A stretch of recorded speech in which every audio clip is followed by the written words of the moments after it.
Excelentíssimas senhoras, excelentíssimos senhores, muito bom dia. Ladies and gentlemen, good morning. Welcome to the Portuguese Embassy in Brazil. My name is Thiago Cedro Rodrigues, the Secretary of the Embassy responsible for climate and the environment. And I have the great pleasure of starting this Blue Talks, an event that is organized by the Portugal and Kenya Embassy in Brasilia, along with UNUR in Brazil. Blue Talks are events that are preparation and mobilization for the second World Oceans Conversation of the United Nations, which will take place on the 24th of June to the 1st of July in Lisbon, that is co-hosted by Portugal and Lisbon and Portugal. This will be the first of many initiatives that will mobilize all of the Portuguese embassy all over the globe. The path to the Oceans Conference starts today in Brasilia. This initiative counts with the support of the delegation of the European Union, of the All-Atlantic Oceans Alliance, of the Air Center, Atlantic International Research Center, of the CONFAP, the National Council of the State, support to research CNPq, which is a National Council of Support to Research and Technology, the Ministry of Technology and Innovation, the Ministry of the Environment of Brazil. Most of today's work will be in Portuguese with simultaneous interpretation into English. We are going to have two speakers that are going to speak in English, in this case with simultaneous interpretation into Portuguese. In the back of the room, you're going to find headsets. O áudio sumiu. No fundo da sala você tem fone. From the services of the interpreter who is on site in the translation booth. Este evento está a ser transmitido em direto na plataforma Zoom, sem necessidade de inscrição ou registro prévio, sendo possível escolher o áudio original ou tradução simultânea. Também no canal YouTube da ONU no Brasil, com transmissão do áudio original. No canal YouTube do Camões Brasília, com tradução simultânea. E ainda no Facebook da Embaixada de Portugal em Brasília. A compor a mesa de abertura temos connosco o Embaixador de Portugal no Brasil, o Embaixador Luís Faro Ramos, o Embaixador do Quênia no Brasil, o Embaixador Lemarron Kaanto, a Coordenadora Residente do Sistema ONU no Brasil, Silvia Rucks, a Chefe de Delegação Adjunta da União Europeia, Ana Beatriz Martins, Sua Excelência o Ministro do Meio Ambiente do Brasil, que ainda irá juntar-se a nós, e irá encerrar esta sessão de abertura, participando remotamente a partir de Lisboa, Sua Excelência o Ministro dos Negócios Estrangeiros de Portugal, Augusto Santos Silva. Agradecendo a presença de todos, seja presencial ou virtual, passo de imediato a palavra ao Sr. Embaixador de Portugal no Brasil, Luís Faro Ramos.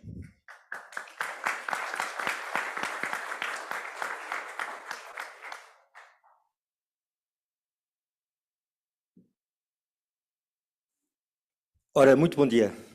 A minha primeira palavra é de grande alegria por, tendo eu chegado ao Brasil há 1 ano e 3 meses, mais ou menos, ser a primeira vez que vejo este auditório tão cheio de gente, de pessoas, e é uma grande alegria receber-vos aqui hoje, ainda por cima para este evento que é tão importante para Portugal, para o Brasil e para o mundo em geral. Quero agradecer a vossa presença, aos que estão aqui conosco hoje. Quero agradecer também a todos aqueles que nos estão a seguir, não sei se para eles é bom dia, boa tarde ou boa noite, seja lá qual for o fuso horário, são todos muito bem-vindos a acompanhar esta primeira sessão das Blue Talks, ou Conversas Azuis. Já agora a nossa língua portuguesa também consegue traduzir tudo, mas Blue Talks é assim mais chamativo, porque é Nações Unidas, enfim, Blue Talks fica bem. É uma grande satisfação para mim abrir hoje estas Blue Talks no caminho para a Conferência dos Oceanos das Nações Unidas, que, como sabem, terá lugar em Lisboa entre os dias 27 de junho e 1 de julho deste ano. Uma conferência que era para ter tido já lugar em 2020, mas que a pandemia impediu que se realizasse na altura prevista. Portanto, é uma grande alegria agora poder dizer que sim, a conferência está a ser preparada. The conference is being prepared, and the path to the conference not only goes to Brasilia, but also starts in Brasilia. It's today we start these Blue Talks. We're going to have 3 more before the Conference of the Oceans, but it was with great pleasure that we welcome the news that Blue Talks. Lisbon had been chosen to start these Blue Talks. I have with me the ambassador of Kenya, a country that is the co-organizer of the Conference of the Oceans. Welcome, Mr. Ambassador, and the coordinator of the United Nations to Brazil. It is needless to mention the importance of this event. I would also like to greet you both. I also have the chief of the joint delegation of the European Union, whose presence here shows the interest and the support of the European Union in this issue. I salute to Ms. Beatriz. We have two members of the Portugal government and Brazil. The Minister of the Environment of Brazil will be here. He asked us to start the works, and he has another appointment very soon. And we're going to have virtually from Lisbon an intervention from the Minister of the State and Foreign Affairs of Portugal, Mr. Augusto Santos Silva. But this opening table is just the beginning, because today and tomorrow we're going to have the privilege of hearing experts, researchers of high level, not only from Portugal, but also from Brazil, who are going to enlighten us on these subjects that are so important in the current moment, as we have the deoxidation of the oceans in a context that is even more complex with the climate change. This is why we are here today together in a campaign to save our future, our common future. As so many times the Secretary of the United Nations has said, the General Secretary of the United Nations. And this is, whatever you can say to share about a danger that is already in our doors. This danger is already here, and we need to be very aware of it.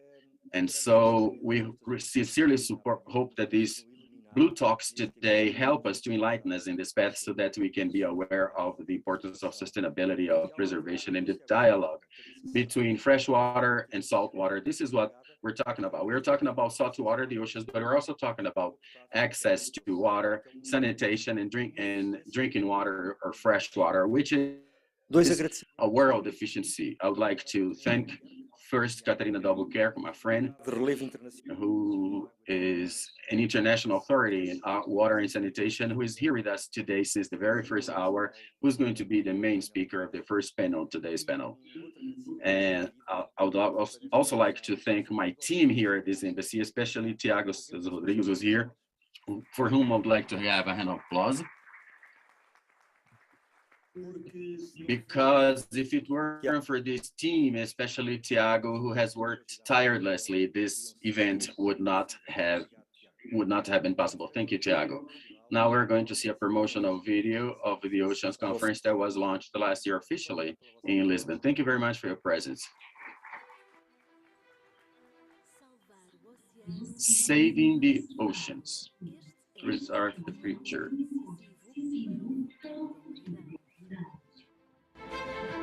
Os atuais problemas do oceano vão muito para além da sobrepesca ou da poluição. O oceano global sofre de acidificação, aumento da temperatura média, desoxigenação e perda de biodiversidade. Mas uma nova era para o oceano pode começar em Lisboa.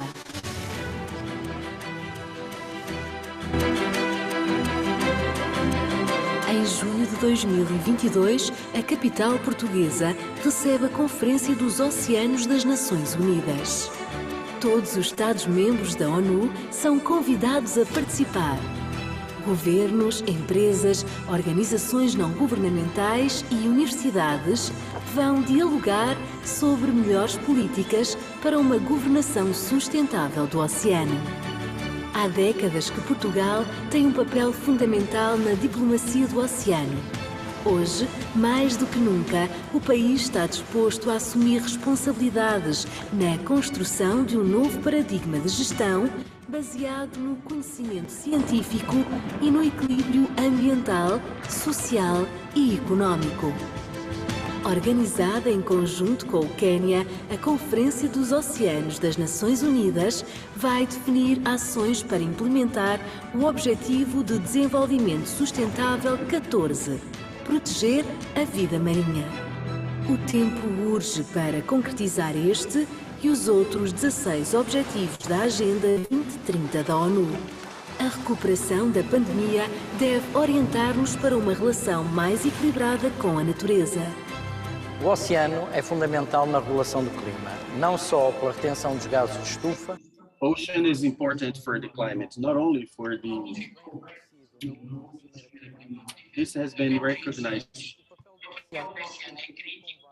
O áudio não está vindo para mim. Tem de ponto também fora. In order for fishery to continue to be an important source of... Ponto de equilíbrio.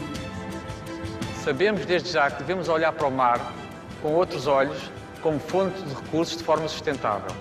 A aposta num oceano saudável é um investimento com retorno para o ambiente, para a economia e para toda a sociedade. Uma nova economia azul pode revolucionar os muitos usos do oceano. Nas rotas comerciais, na energia renovável, nas substâncias para fármacos, nas telecomunicações e muito mais. O mar é muito mais do que um recurso. É fonte de bem-estar espiritual. É palco de desporto, cenário de lazer. No oceano, vamos ser mais felizes. A humanidade é chamada a encontrar novas soluções, a alertar consciências e alterar comportamentos, a reforçar a mensagem de que só juntos podemos salvar o oceano. A saúde dos oceanos está nas nossas mãos, em todos os pontos do globo. Cada um pode fazer a diferença.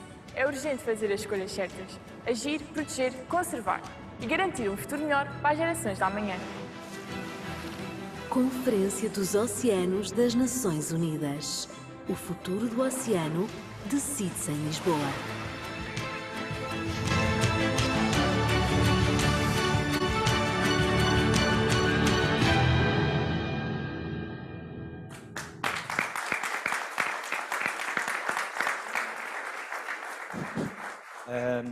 Dou agora a palavra. Now I hand the floor to the Ambassador of Quênia.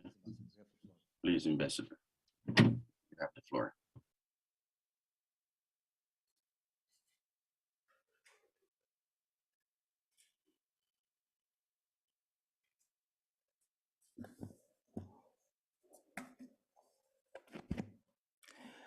Your Excellency Augusta Santos Silva, Minister of Foreign Affairs, Portugal. Your Excellency Luís Faro Ramos, Ambassador of Portugal and host of today's esteemed event. Your Excellency Silvia Rucks, United Nations Resident Coordinator for Brazil. Your Excellency Anata Beatriz Martins, Head of the European Union Delegation in Brazil. Excellencies, Ambassadors, ladies and gentlemen. It is a great honor and pleasure to welcome you all on behalf of the government and the people of the Republic of Kenya to this special event. As you are aware, the second United Nations Ocean Conference will be hosted by Kenya and Portugal from the 27th June to 1st July 2022 in Lisbon, Portugal. Today's Blue Talks serve as an important milestone on the road to the conference and are an affirmation of the synergies that exist between the governments of Kenya and Portugal, as well as the United Nations, ably represented today by the resident coordinator, the international community, including European Union and the government of Brazil. Ladies and gentlemen, the first UN Ocean Conference held in June 2017 led to an intergovernmentally agreed declaration of our oceans, our future, which called for the concrete action in reversing the decline in the health of our oceans. The declaration was matched by 1,000 voluntary commitments made to support the implementation of Sustainable Development Goal number 14 by a wide range of stakeholders. Kenya, on its part, heeded this call to action and in November 2018, co-hosted the Sustainable Blue Economy Conference with Japan and Canada in Nairobi. Portugal was one of the sponsors of this conference, a demonstration of the deep roots of our cooperation in support of the oceans and the blue economy. The conference's main theme was predicated on two main pillars. Number one, productivity, and number two, sustainability. In the oceans, seas, lakes, rivers, and other water bodies. The conference led to the adoption of the Nairobi Statement of Intent, Advancing the Global Sustainable Blue Economy 2018, with over 191 commitments by several countries and organizations related to the Sustainable Development Goals. Some of these commitments include, number one, a commitment by the European Union to protect corals and reefs and support the protection of marine areas in African countries. Number two, a commitment by Kenya to ensure responsible and sustainable fishing to conserve endangered species and high-value fishing stocks. Following the Sustainable Blue Economy Conference, and in the lead up to the second United Nations Ocean Conference, Kenya has committed to work closely with the international partners in furtherance of the goals of developing the blue economy and ensuring sustainability. The government of Kenya launched the Go Blue program in March 2021, aimed at protecting Kenya's coastal ecosystem while creating environmentally friendly jobs in the host of industries, including recycling, tourism, and small-scale fishing. This program is designed to foster a sustainable blue economy in 6 regions in Kenya and generate more than 3,000 jobs for youth and women alone. This program, the Go Blue, is supported by the European Union with 4 member countries, namely France, Germany, Italy, and Portugal, which are providing technical expertise, as well as the two United Nations agencies, the UNEP, United Nations Environmental Programme, and the UN Habitat, to ensure that the interventions are well aligned with environmental conservation and urban planning goals. This program is an example of the cross-cutting international partnerships needed to achieve the Sustainable Development Goal number 14, which is to conserve and sustainably use the oceans, seas, and marine resources for sustainable development. Excellencies, ladies and gentlemen, the 2017 UN Ocean Conference successfully raised awareness on the state of the oceans and the seas, while the Sustainable Blue Economy Conference was the first ocean conference to focus on the productivity of oceans and included all water bodies. The second United Nations Ocean Conference will further advance the progress made in the previous fora.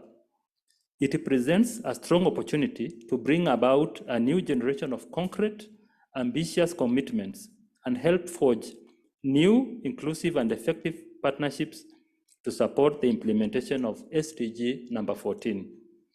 These Blue Talks are an important step in the road to the conference, and the discussion we hold today will undoubtedly coalesce our collective minds around the important sustainability use of our precious oceans resources. I thank you all and welcome to the Blue Talks. Thank you.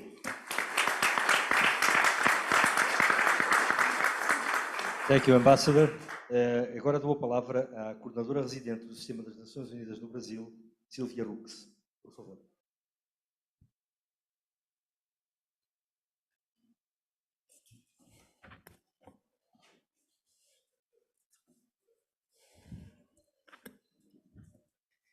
Bom dia a todas e todos. Gostei, sou embaixador de Blue Talks, não? E gente tem. Não, claro, mesmo sapato. perdão. Não, antes de mais nada, em nome do Sistema ONU no Brasil, gostaria de cumprimentar. I would like to greet the Ambassador of Portugal to Brazil, Mr. Luís Ramos, Your Excellency, Ambassador of Quênia to Brazil, Mr. Kaanto, Minister of Foreign Affairs to Brazil, Mr. Augusto Santos Silva, virtually, Chief of Delegation of the European Union, Ana Beatriz Martins, as well as a special salute to His Excellency, the Minister of the Environment of Brazil, Joaquim Leite, representing the Brazilian state. Thank you very much, Mr. Minister. Also, I would like to greet my colleagues of the United Nations who are with us virtually.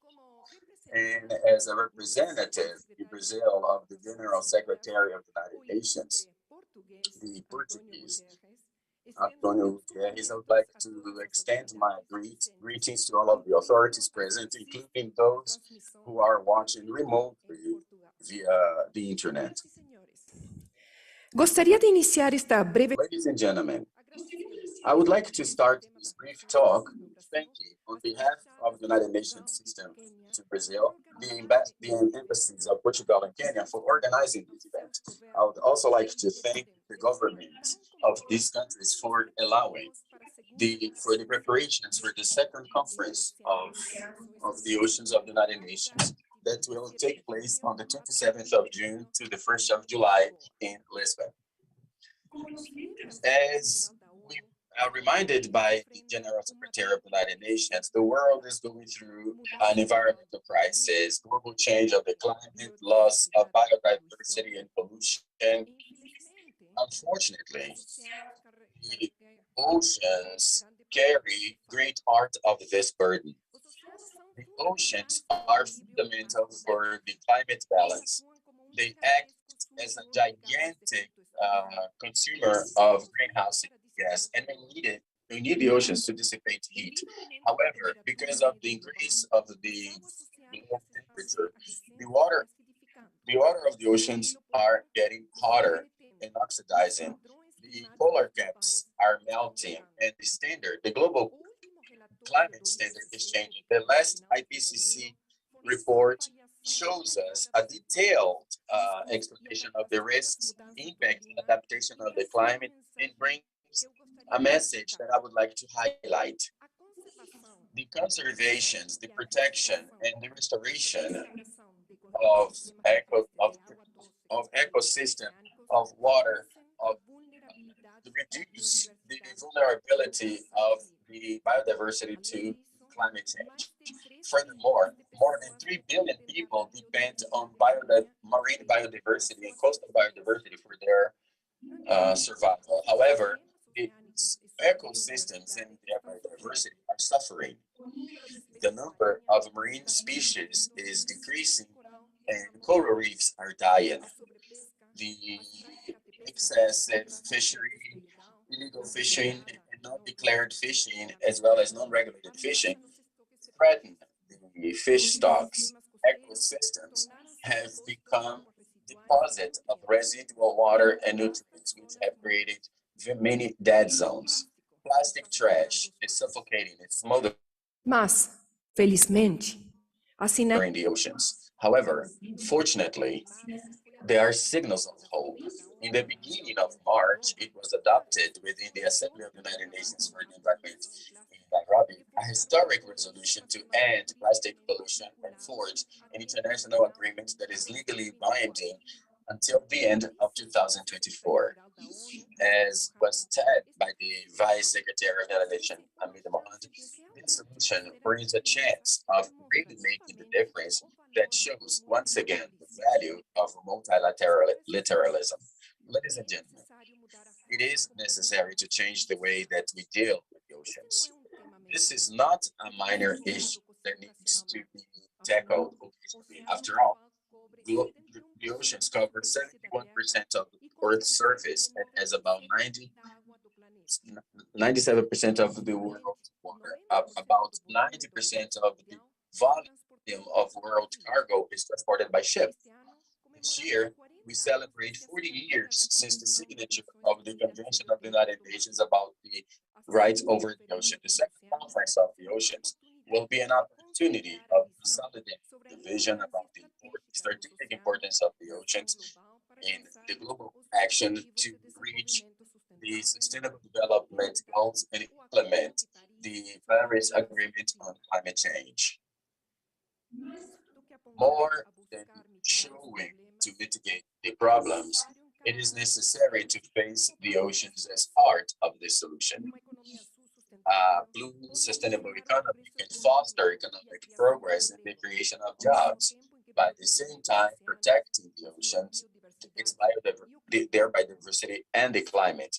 That way, the international community must intensify their actions in this space, and dialogues that aqui hoje são today are significant part of the process.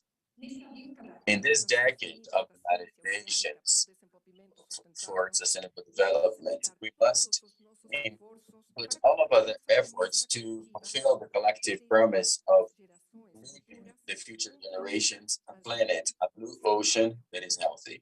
Thank you.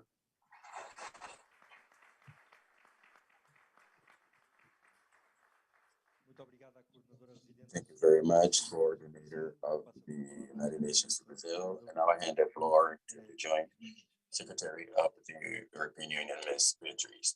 The floor is yours.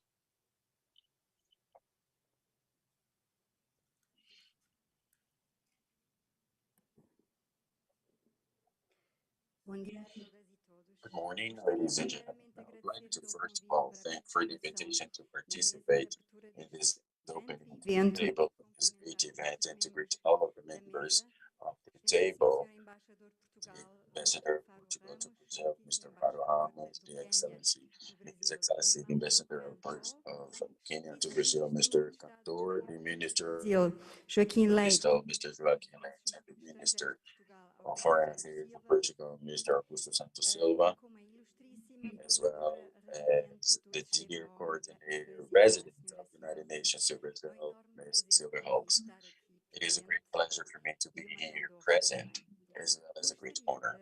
I would like to express great appreciation that I have for the Portuguese Embassy, the Portuguese and Kenyan Embassy for this event to foster the international debate about the sustainable development goals related with water. Where else should we launch the Blue Talks in anticipation of the next conference of the United Nations on the oceans than here in Brazil, a country with continental dimensions, with a maritime coast of more than 8,000 kilometers and key partner in oceanic protection. Brazil reminds us that our planet is blue because the oceans cover 2/3 of the surface of the Earth. The health of the ocean is essential for human life, for our welfare, as well as sustainable development. Not only do oceans feed us, but they also regulate our climate. Oceans absorb 1/4 of carbon emissions that we produce, and they distribute heat all over the globe. They shelter millions of species that depend on maritime biodiversity for their survival. Furthermore, blue economy of the oceans offers important opportunities for sustainable development as well as the creation of dignified jobs. Since the elaboration of an ocean agenda, the European Union has been keen on ensuring an ocean management that is good, clean, and sustainable. The ocean agenda is based on actions that allow to answer to the great challenges that we have today on ocean management. I would like to refer to 3 pillars of the strategy of the European Union for the international governance of the oceans and its relevance to Brazil. First, the strategy consists on building a strategy of international coordination centered on the Convention of the United Nations over the rights of the ocean. The agenda of the oceans of the United Nations is integrated part of the effort of the United Nations in support to the 2030 agenda, especially on SDG number 14, dedicated to conservation and the sustainable use of ocean, waters, maritime resources. The European Union wants to give to highlight the protection of the oceans through multilateral conversation, international cooperation, and strong partnerships. The Conference of the United Nations on the Oceans that takes place in Lisbon, Egypt, will be an important opportunity in this sense. The second pillar of the strategy of the European Union consists on reduction of the exploitation of the oceans and creating the conditions for a blue system. The health of the oceans is a prerequisite for sustainable development. If we want the blue economy of tomorrow to generate more value, it is today that we need to make our efforts to ensure a good state of the oceans. The oceans, they coagulate our oceans, our climate, but they're also sustainable. I mean, it's very vulnerable to the impact of the climate change. The European Union is promoting actions for the oceans in a way to implement the Paris Agreement. It bets on solutions based on nature as well as oceanic renewable energy. In our understanding, conservation, use, and management of ecosystem is fundamental to decrease the climate change and adaptations. The European Union also is actively keen on strong actions on the world level to fight the actions of maritime transportation to lower emissions until 2050, in consonance with the strategy of the Maritime International Organization. Another priority area is the definition of an international response to the problem of maritime trash. The strategy for plastic in the circular economy has served as the base for this effort. The European Union also supports actively the segment to the resolution on maritime trash and microplastic that was adopted in the third Assembly of the United Nations for the Environment in 2017. We're also keen on arriving on a quick conclusion to the treaty of the ocean of high seas that should be ambitious at the end of this year. The negotiations on agreement discussions on biodiversity, in addition to the national jurisdiction, are an opportunity, a unique opportunity to protect the oceans, such as was announced by the commissary in Paris. In Paris, we have a coalition of high ambition for EBMJ. This coalition is like a political declaration adopted on the segment of high level for, which on an event that took place in France last month. Many countries have adhered to the declaration EBMJ, and we hope that Brazil also joins this coalition. The third pillar of the policy of the European Union for the ocean aims at reinforcing environment investments on research and blue ocean. Research and the collection of data are essential for sustainable development of ocean activities. The European Committee has adopted the research on maritime knowledge to improve the knowledge on maritime health of Europe. In Europe, the approach on blue economy is complemented by the commitment of the Union to restore our oceans and water until the year 2030. We have already invested more than 350 million between 2020 and 2023 on the program Arise Europe to follow this commitment. The cooperation with partners outside Europe is important for a better accomplishment. The declaration of Norway on the Atlantic Ocean allowed us to deepen the conversation on maritime research with the United States and Canada. Inspired in this experience, this successful experience, we extended this declaration to Brazil and South Africa, which allowed us to extend our strategic cooperation between Union and Brazil. However, the Alliance for the Future of the Oceans covers the Atlantic Ocean from the Arctic to the Atlantic, After the meetings in the United States of last year, we've been working on the vision, on a vision for the alliance of the research all Atlantics that will also be mentioned tomorrow. United States and Brazil organize cooperation with the committee of the European Union. The next forum of the alliance will take place in Washington in July of this year. The Forum of Washington will be preceded by scientific events in Brazil to make a balance of the activities of the alliance. We hope with expectation is many initiatives and the Blue Talks for the sake of healthy oceans and a maritime sustainable future. Thank you very much.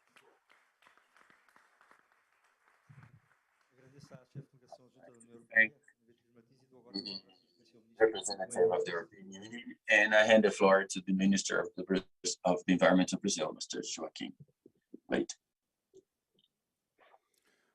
Good morning, ladies and gentlemen. Thank you very much for the invitation. It's an honor to be here, being able to participate, representing the federal government of Brazil and the Blue Talks.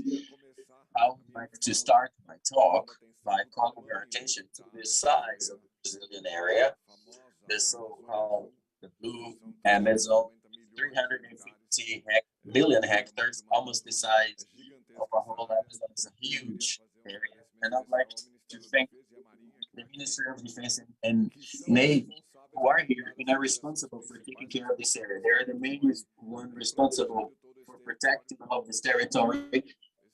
Now, the IBGE has released new numbers. We have 10,959 kilometers of coast that we have in Brazil. I think we have almost 2,000 kilometers more. So it's a gigantic challenge, and a Brazilian coast that has 70 million people living around.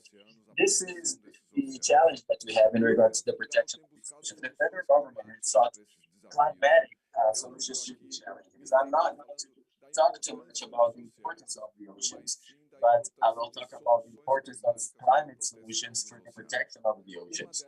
One of them is the sanitation framework. We have a deficit in sanitation.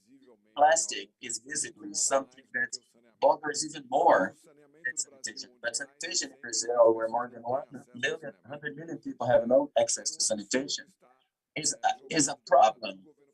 And the federal government has created the sanitation framework. We're going to find a solution to that, to have both the private sector is working in it. And a great solution to the protection of the oceans is to treat sanitation so that they don't reach the oceans, protect our water springs and our oceans. The second issue is drinking water. 35 million Brazilians do not have access to drinking water. This is something that we have to act on to solve this problem that is historical. The federal government has worked in this direction. Furthermore, the federal government has launched a national program against ocean trash or sea trash. It's an action that we have started in 2019. We have had over 30, we have had many front of work collecting more than 300,000 kilos of plastic. Of course, this is a gigantic challenge. The residue, solid trash framework have the national policy of ranking to ensure that the elimination of dumps is effective.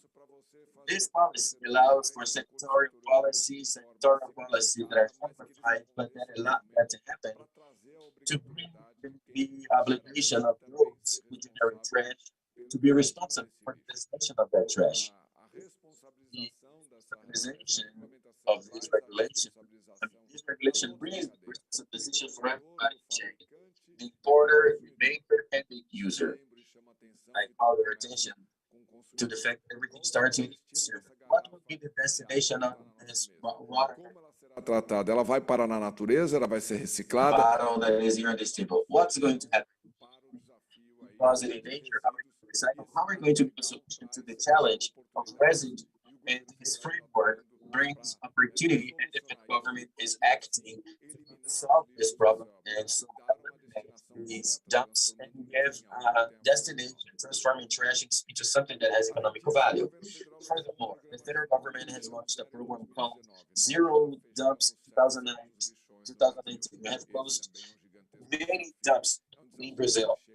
This is a program that comes to our ocean because when you have an open dump, that will contaminate the water springs, rivers, and creeks, and that will reach the ocean. This is why it's very important.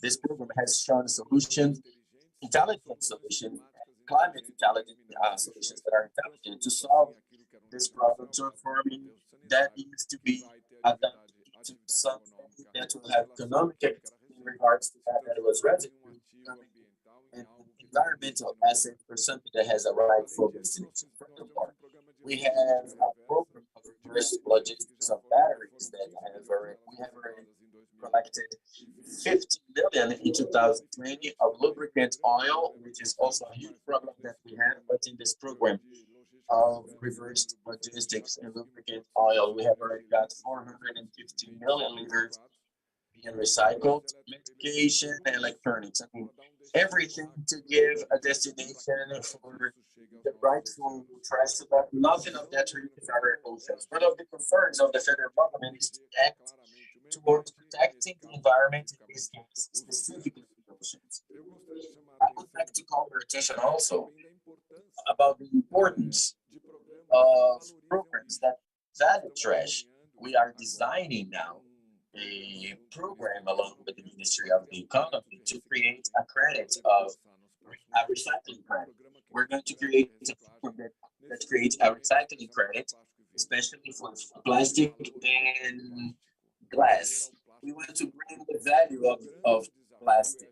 The great challenge is to come to where we are today. Aluminum is 97% recycled. With plastic, that's a lot less. How can we bring value? How can somebody come out of this room and give destination to this bottle and get some money from this? This is our challenge that we have developed.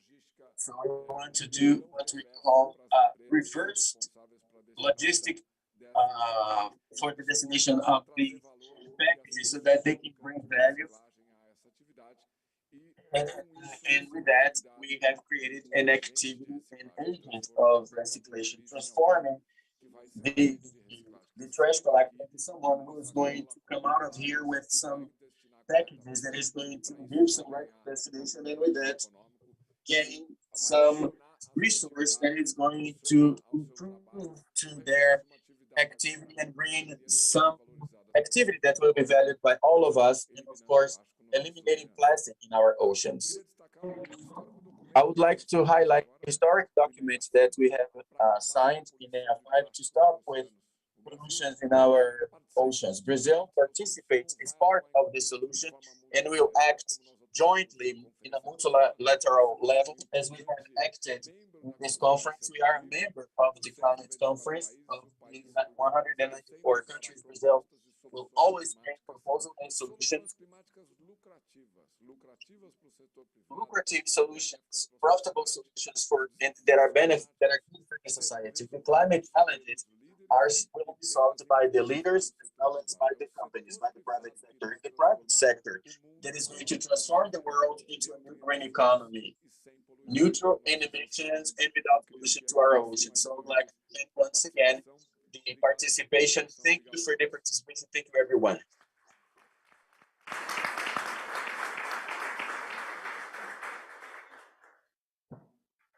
Agradeço a Sua Excelência, o Ministro do Meio Ambiente do Brasil.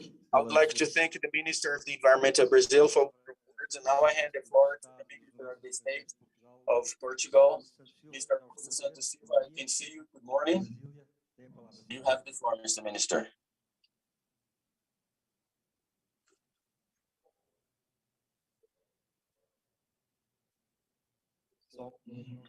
We can't hear you, Mr. Minister.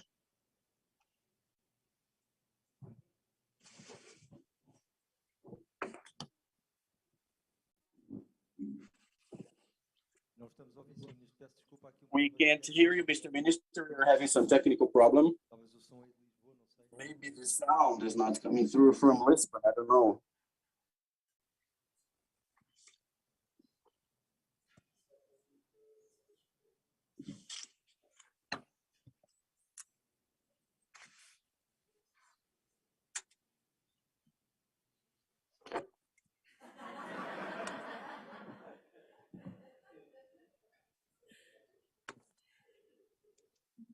Uma pausa técnica.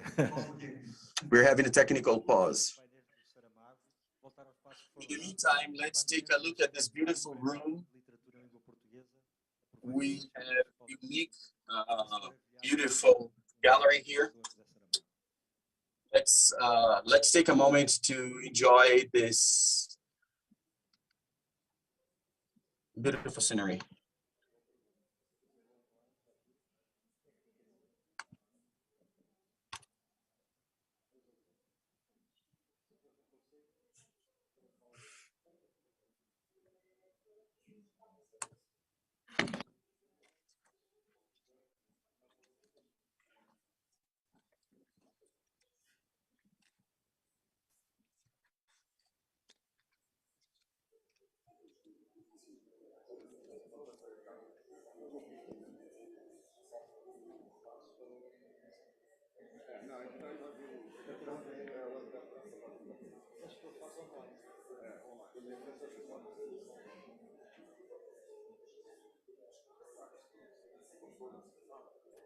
The organization of the event here in Brazil apologizes, but we are having some technical problem receiving the audio from Portugal.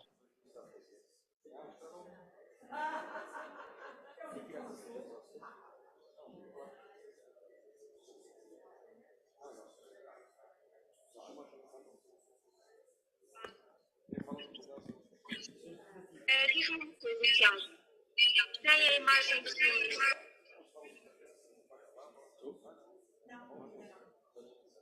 Sim, então.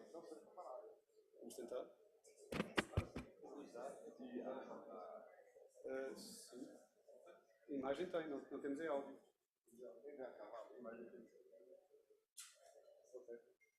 Ok, tá bom.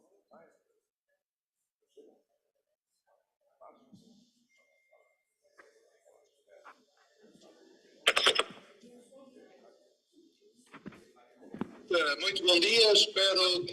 Good morning. I hope that now you can hear me. I would like to, first of all,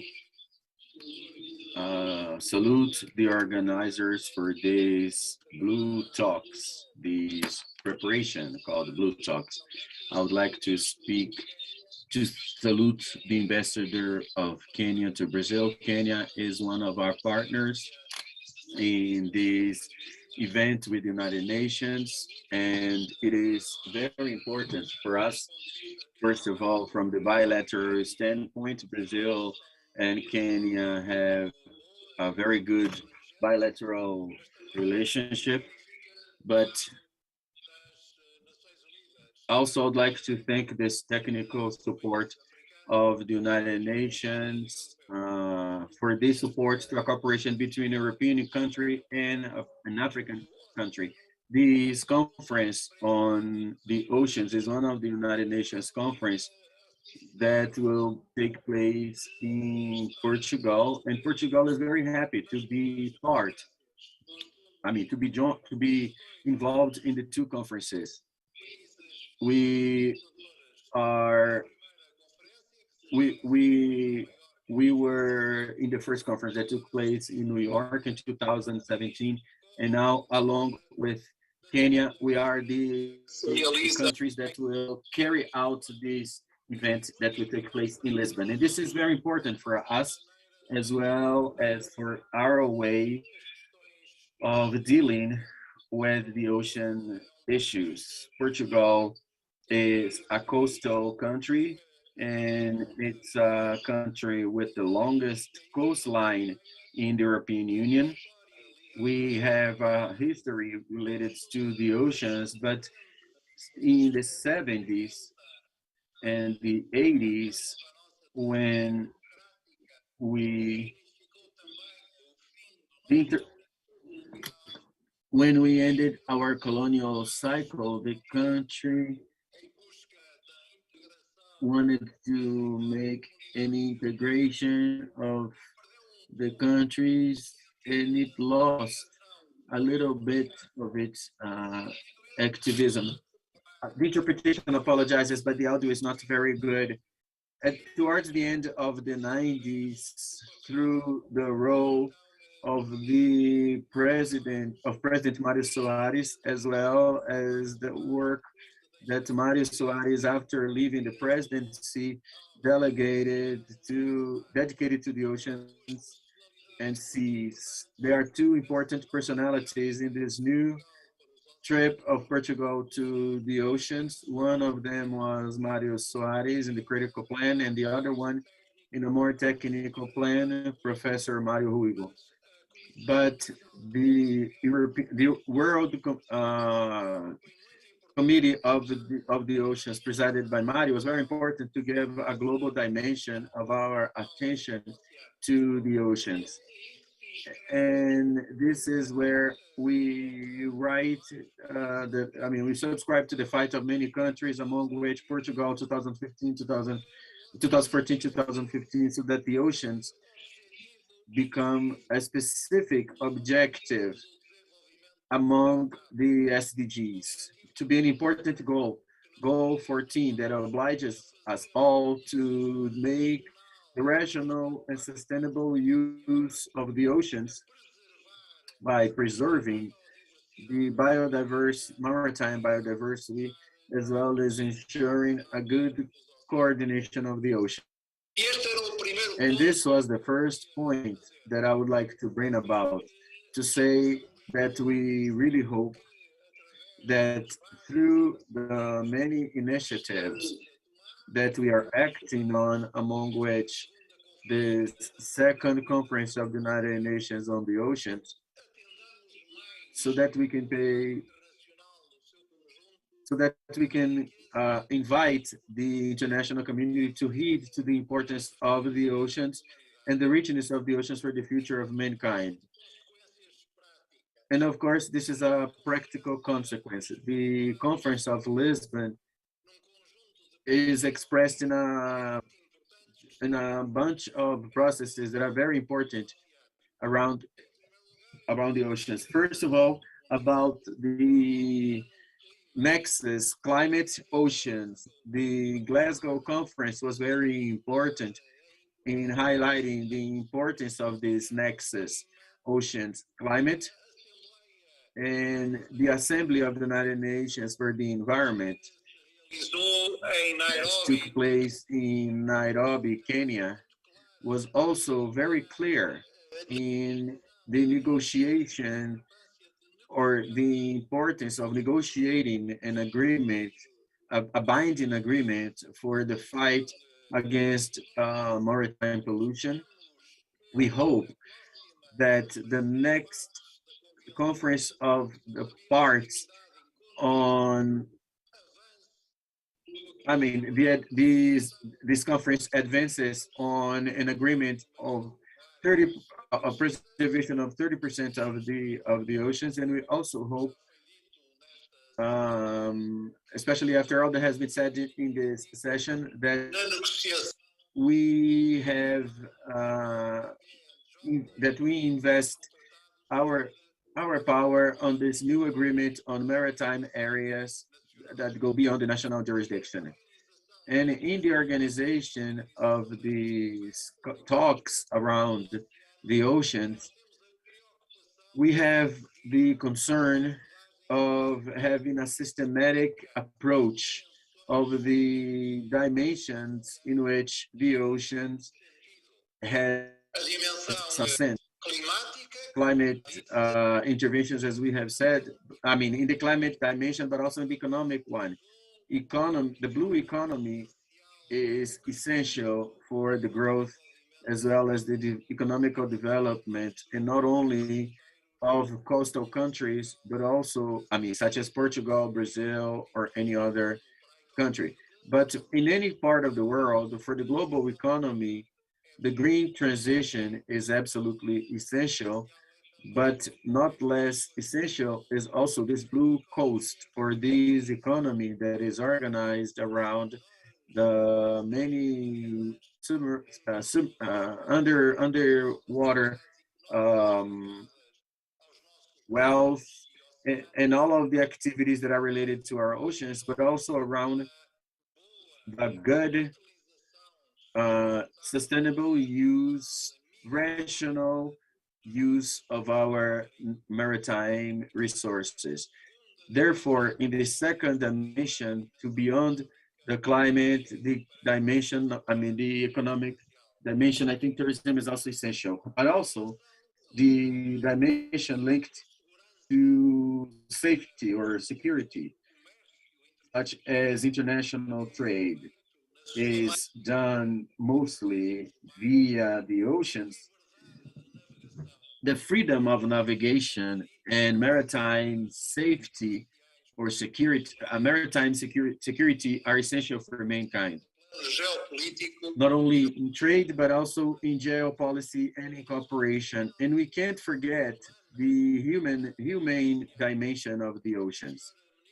The Minister of the Environment of Brazil, to whom I would like to thank the presence, was very, in Greek, I would like to thank, was very clear about the importance of the issues that we are discussing here today. These issues affect millions and millions of Brazilians and millions and millions of people in all of the continents. This is why this idea of mobilizing in this conference of the United the Oceans through the Blue Talks and through these initiatives that are fostered by hundreds of countries, they have the objective of mobilizing everyone to look at the different dimensions that this agenda of the agenda of the oceans makes sense. This agenda, as has been already mentioned by the Ambassador of Portugal to Brazil, has an evident connection with the global agenda of the water, salty water as well as fresh water. They are both essential resources of our survival. Therefore, all the cycle of water needs to be taken care of. And this is why the Lisbon Conference will bring specific forums about water, as well as a specific forum on blue economy and investment in blue economy. But this is not done without science, without scientists. The many scientific institutions, the ones that already exist, the research centers, but also the new ones that are being created to tackle this agenda. We have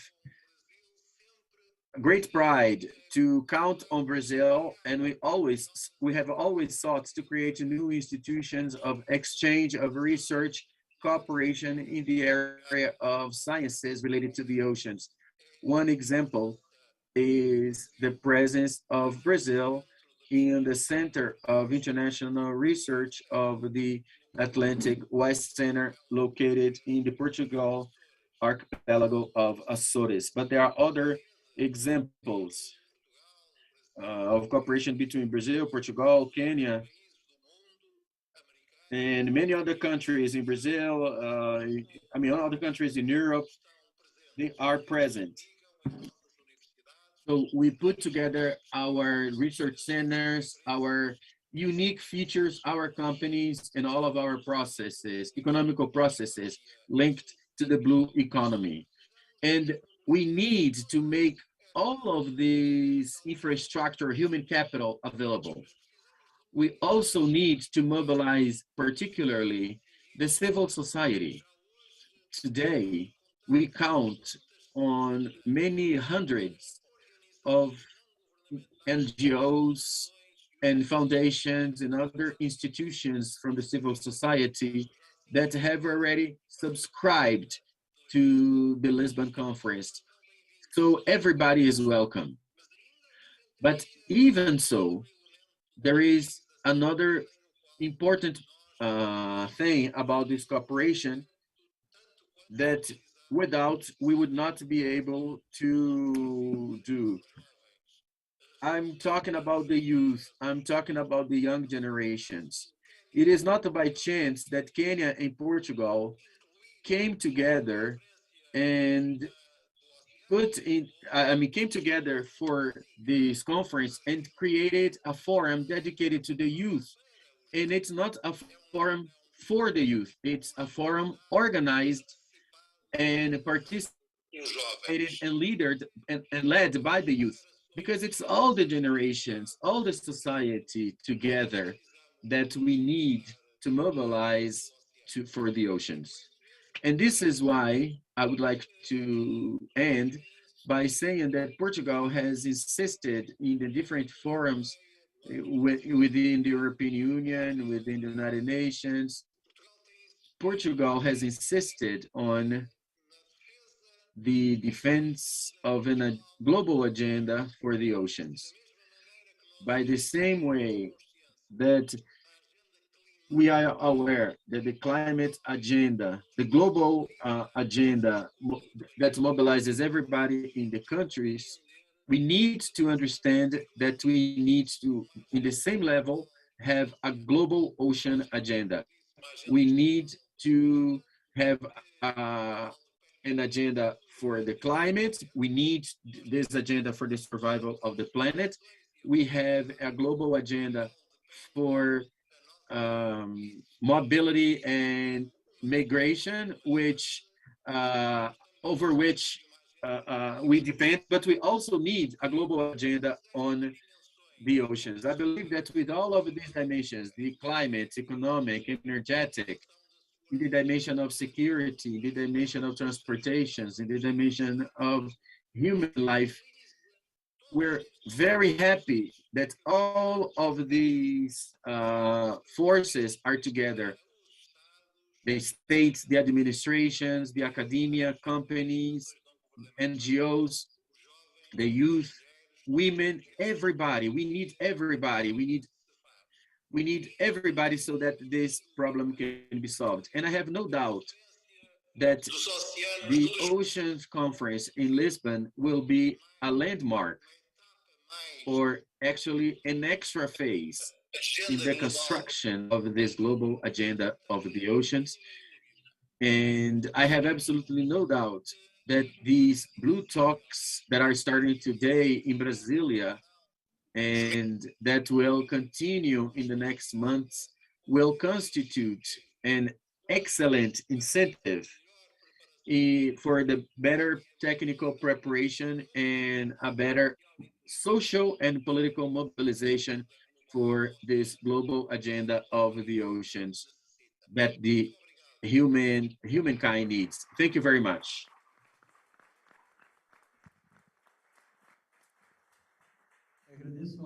I would like to thank the Minister of Foreign Affairs of Portugal, Mr. Gustavo Santos, for your participation. We now have a coffee pause. In Lisbon is a lunch pause, and now I will leave the floor to Tiago. Please don't leave, because we are going to have, after the coffee, we're going to have the first panel by our special guest with the participation of the Minister of the Environment, Mr. André. Thank you very much. Thank you, Mr. Ambassador. I would like to invite everyone to join us to the coffee break. As you leave this room to the left, to your right. Sorry, I would also like to ask all of the members of the first panel to join the embassies of Portugal and Kenya, CONFAB, CNPq, and Minister of the Environment, who are present here for a picture, a group picture and a letter. After the coffee break, we're going to have the Blue Talks at 10:30. Thank you very much, and I'll see you soon.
Wise men always say that some things are not meant to pair.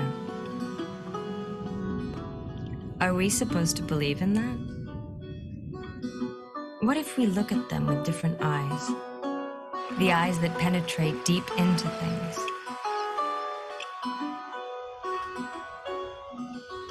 Do you ever gaze at the shape of a wave? And at the shape of a grape? They are both waiting for us to shape them into something we love. Flavors combined with smells, sensations, and emotions. We merge ourselves in this endless harmony, raw and beautiful. Other times it's just a matter of perspective. Who would guess an art piece in a wine cellar would pair? It's all about the inspiration to create something beautiful and unique.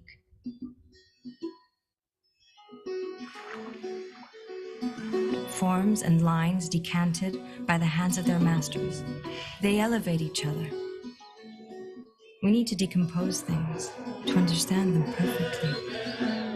Like a great band or a bottle of fine wine. It's a combination of layers, notes, and varieties that form a wonderful symphony. A special melody that pops up to be tasted in the first drop. And we listen. It's like a complex recipe full of mystery. Let's call it chemistry. So guess what? Wise men sometimes are wrong.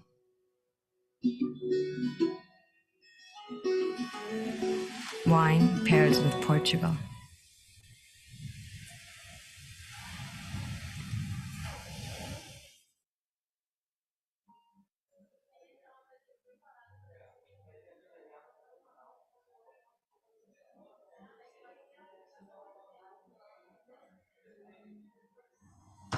É tempo de partir.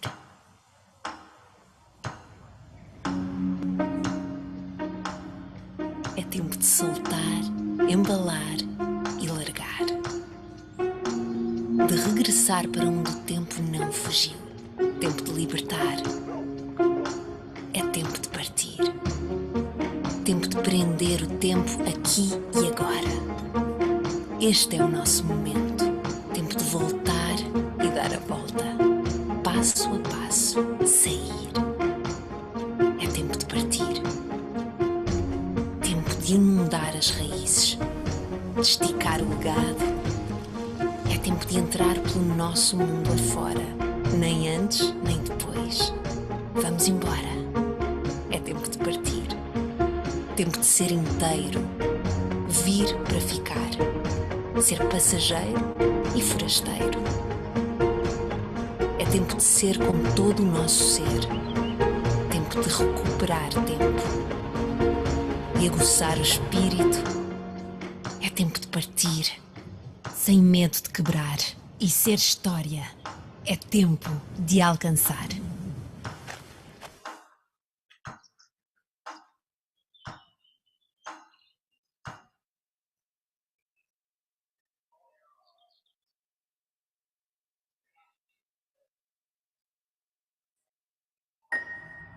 É tempo de mexer.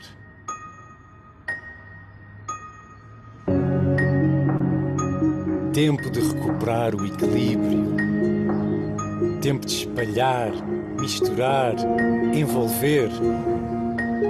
De desaparecer, surgir, evoluir. É tempo de mexer. Tempo de enganar o radar e sair de pista. É tempo de florescer. De abrir a porta e abandonar a sala. Tempo de explorar, de amar, adorar. É tempo de mexer.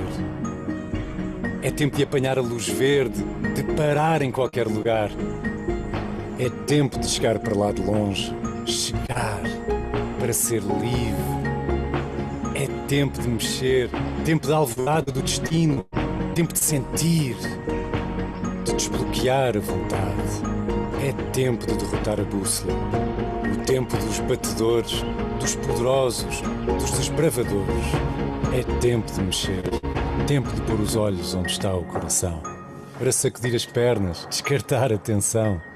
É tempo de brotar, de ser brisa. É tempo de andar.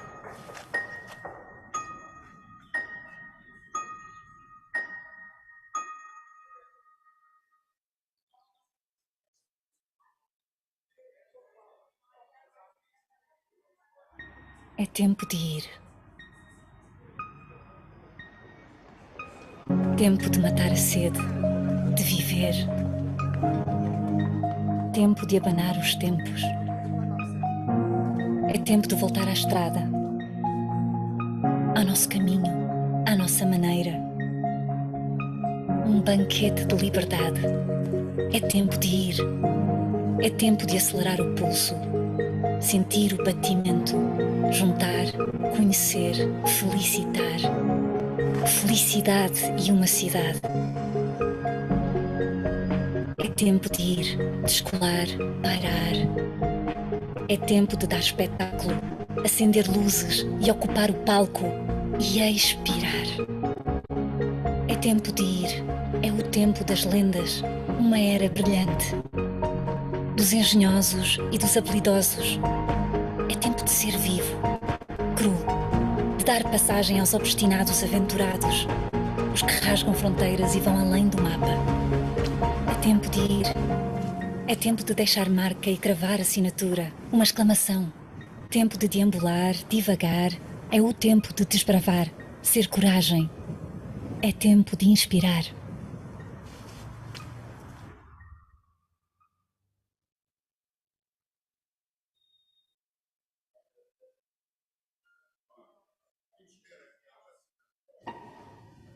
É tempo de fluir.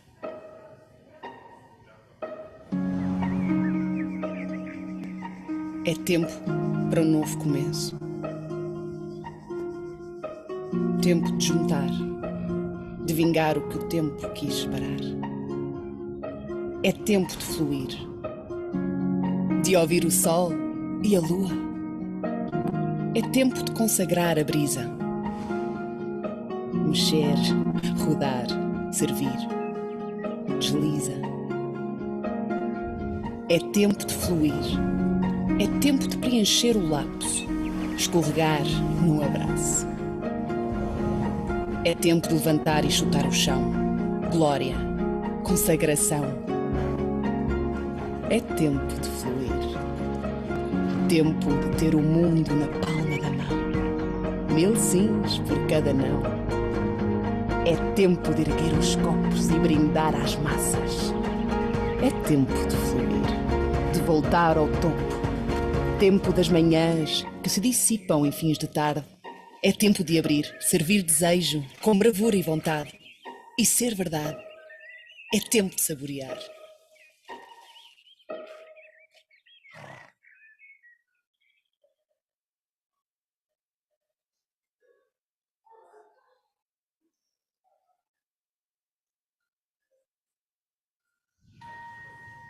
É tempo de começar.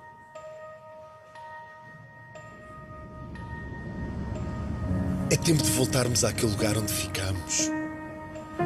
Tempo de ser. Ser outra vez.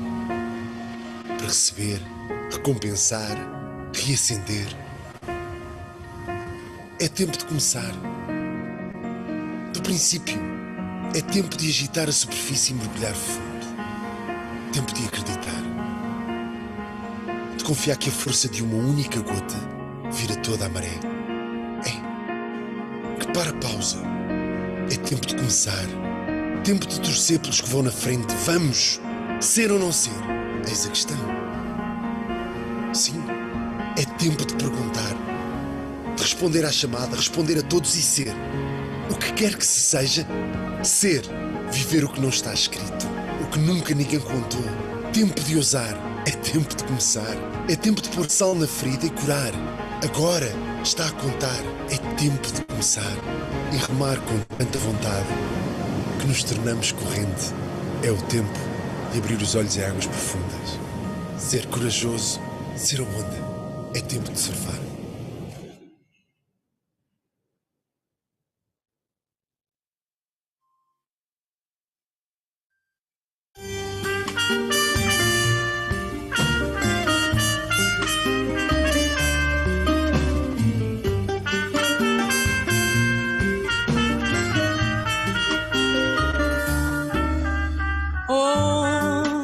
sagradas do Tejo.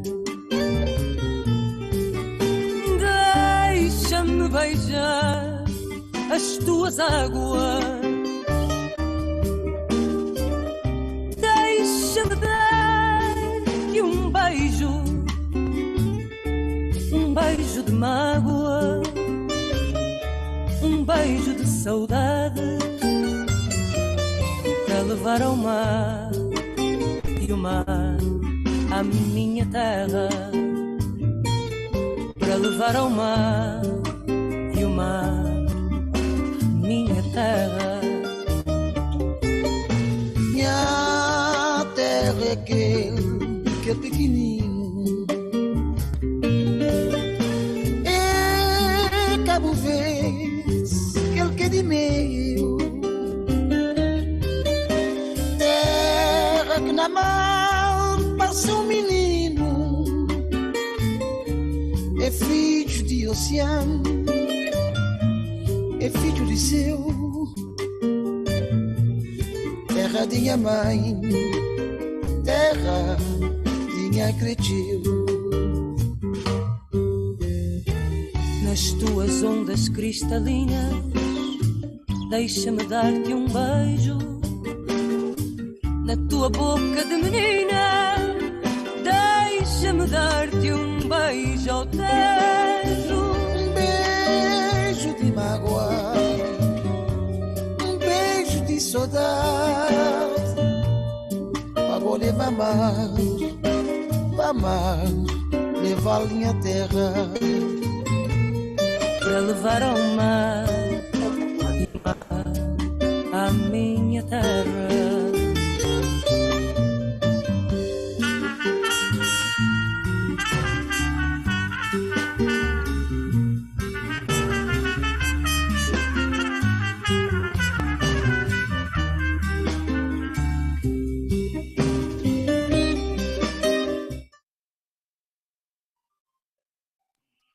Test sound 1, 2, 3. Testing sound 1, 2, 3. Test sound quality 1, 2, 3. This is the translation test to see how the sound is coming through now. Translation test 1, 2, 3. Translation testing 1, 2, 3.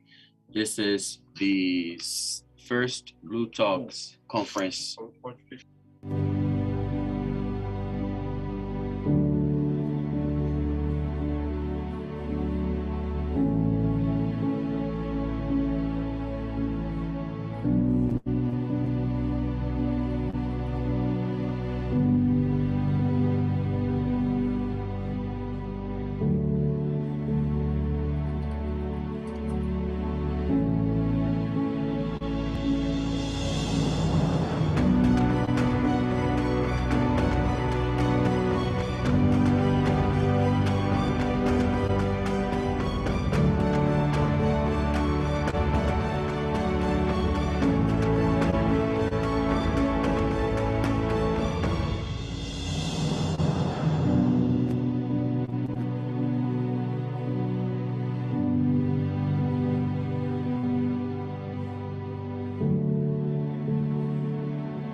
Wise men always say that some things are not meant to pair.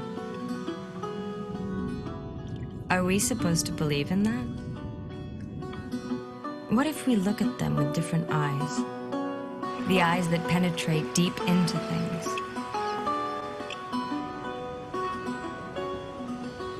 Do you ever gaze at the shape of a wave?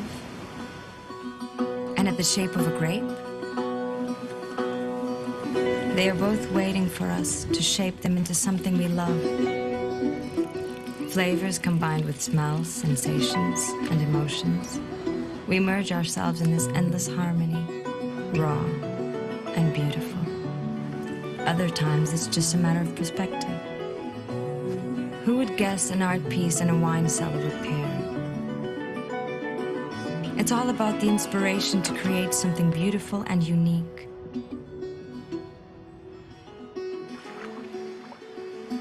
Forms and lines decanted by the hands of their masters. They elevate each other. We need to decompose things to understand them perfectly. Like a great band or a bottle of fine wine. It's a combination of layers, notes, and varieties that form a wonderful symphony. A special melody that pops up to be tasted in the first drop. And we listen. It's like a complex recipe full of mystery. Let's call it chemistry. So guess what? Wise men sometimes are wrong.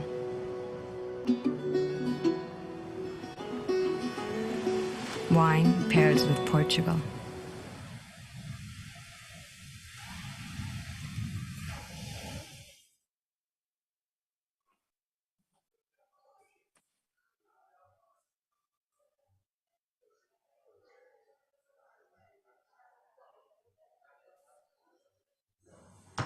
É tempo de partir.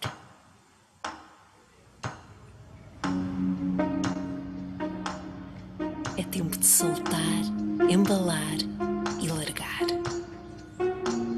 De regressar para onde o tempo não fugiu. Tempo de libertar. É tempo de partir. Tempo de prender o tempo aqui e agora. Este é o nosso momento. Tempo de voltar e dar a volta. Passo a passo, sair. É tempo de partir. Tempo de inundar as raízes. De esticar o legado. É tempo de entrar pelo nosso mundo afora. Nem antes, nem depois. Vamos embora. É tempo de partir. Tempo de ser inteiro. Vir para ficar. Ser passageiro e forasteiro. É tempo de ser com todo o nosso ser. Tempo de recuperar tempo. De aguçar o espírito. É tempo de partir. Sem medo de quebrar. E ser história. É tempo de alcançar.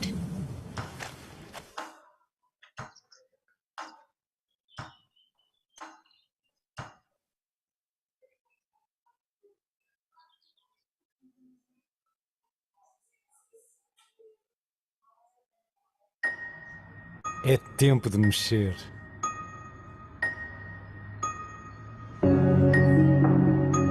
Tempo de recuperar o equilíbrio.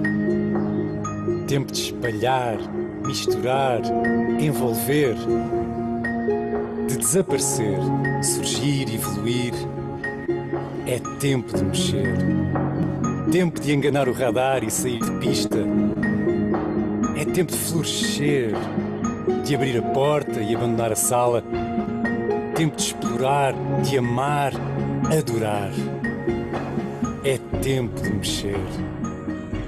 É tempo de apanhar a luz verde, de parar em qualquer lugar. É tempo de chegar para lá de longe, chegar para ser livre. É tempo de mexer, tempo de alvorada do destino, tempo de sentir, de desbloquear a vontade.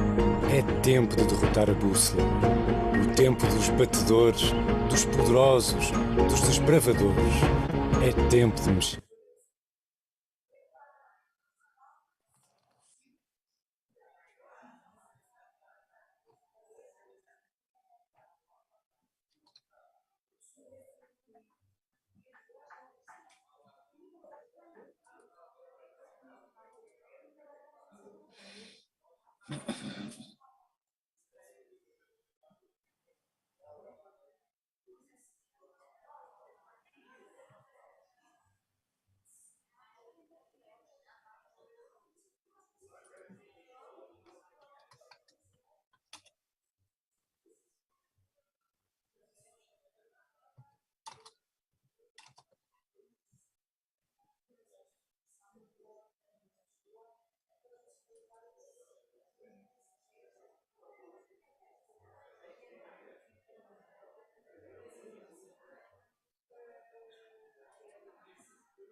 Alô, você me escuta?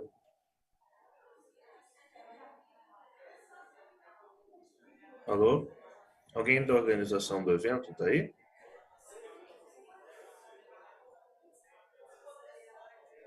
Ah, sim. Leonor, só confirmando se o microfone está funcionando de forma adequada para daqui a pouco a gente poder iniciar sem grandes questões aí tecnológicas. Tá bom, agradeço então. Obrigado.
Já está no limite.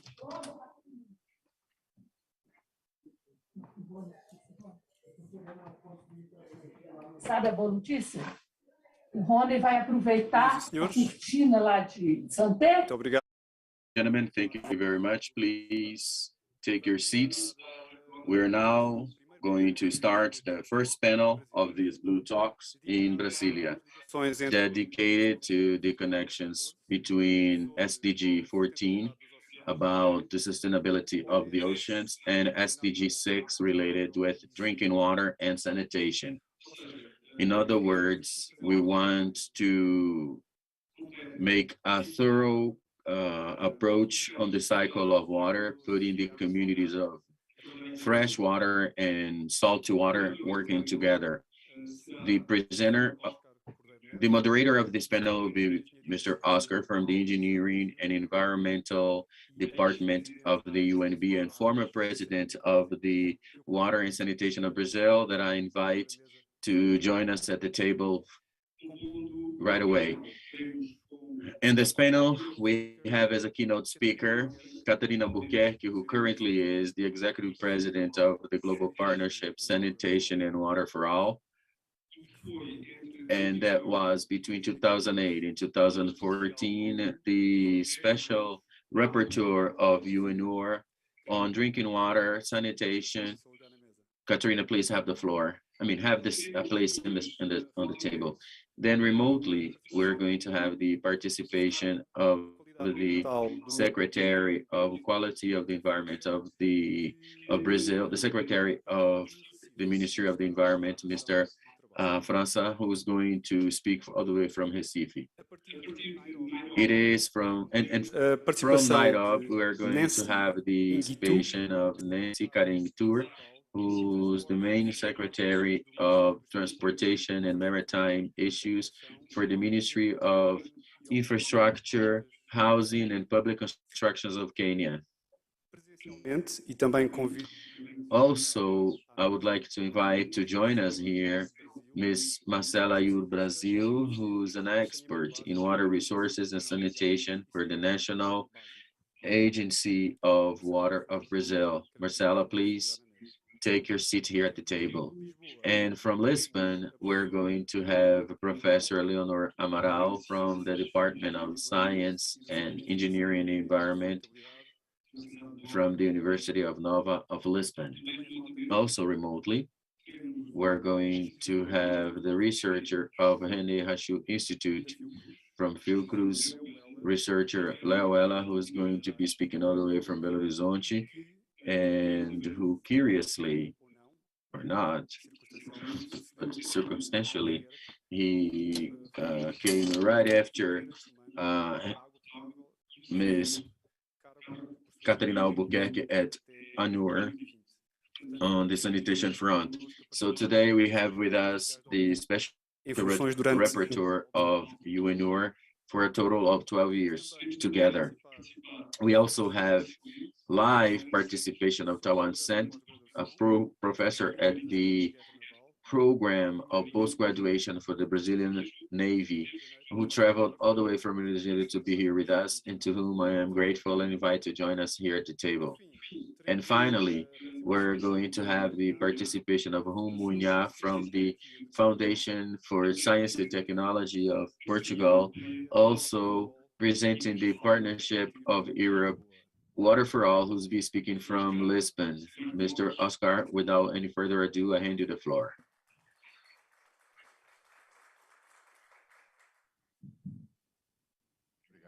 Thank you, Tiago. And good morning, everyone, to all of you following us live. And also good afternoon, good morning, good evening to all of you all over the globe. Also special greets to ambassadors of Portugal and Kenya to Brazil, through whom I greet the authorities who are present herein, whether they're national or international authorities. I would like to first of all thank for the honorable invitation that was made by the organizers of this first preparatory event for the Oceans Conference of the United Nations. I feel very honored, not only me, but Brasilia and Brazil feel honored for this such distinguished invitation. We're going to have the opportunity in this panel 1, of hearing from experts on water issues, drinking water, salty water, fresh water in Brazil, Portugal, and Kenya.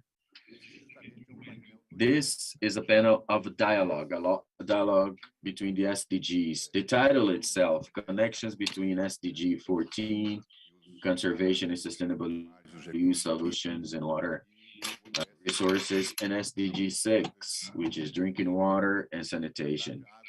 In fact, water is one. The interfaces and the interdependence are evident.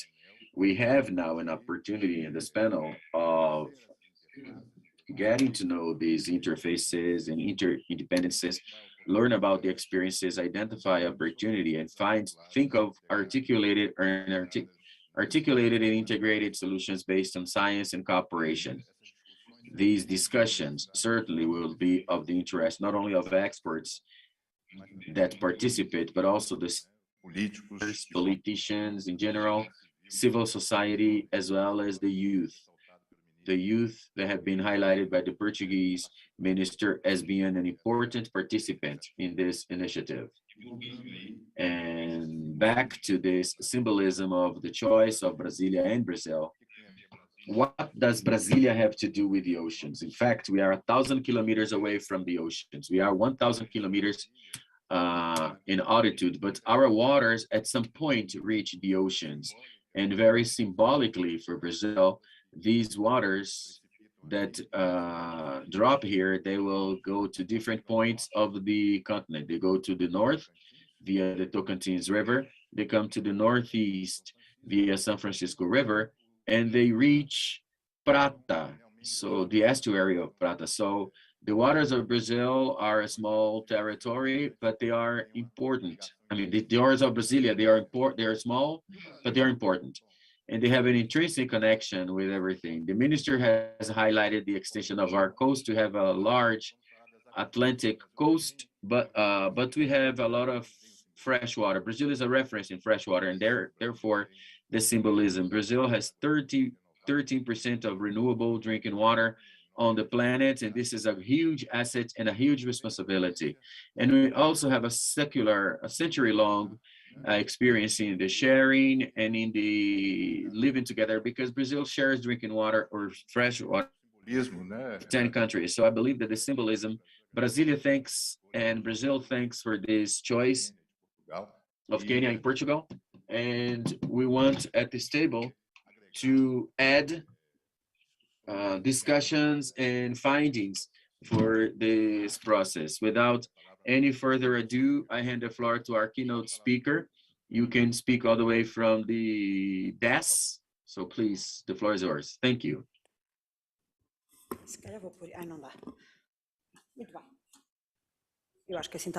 I think it's fine this way. Thank you. Well, thank you very much, Oscar. It's a pleasure to see you again. And good morning, ladies and gentlemen. And first of all, I would like to thank for the invitation to be here present today. It's always a pleasure and an honor to be able to go back to Brazil, especially allying a trip to Brazil with the possibility of speaking about a theme that is so dear to me and connected with the issues of access to drinking water and sanitation, and this talk that we are having today about the way that these two agendas of fresh water and salty water are interconnected. In fact, we're all water, we're all drinking water, we're all salty water. Fresh or salty water is life, understanding that 70%, comprehending 70% of our globe or 70% of our body. Our oceans generate half of the oxygen of the planet, regulating temperature and climate standards. And freshwater base is, freshwater is the base of the water we drink. And not only water, but also residue water. They flow into our rivers and lakes, and finally into our oceans. And this is why the connection between fresh water, spring water, and salty water are obvious, the connections, right? The management of effluents and sanitation are necessary for the cleanness of the water of our rivers and of course our oceans. However, in spite of this connection that should be instinctive and clear, and I look at the audience and I see people nodding their heads, yes, it is true that this doesn't always translate in a way that we think or in the way that we act. It doesn't always reflect in our strategies and public policies on a national, on a local level, on a regional level, even on a global level.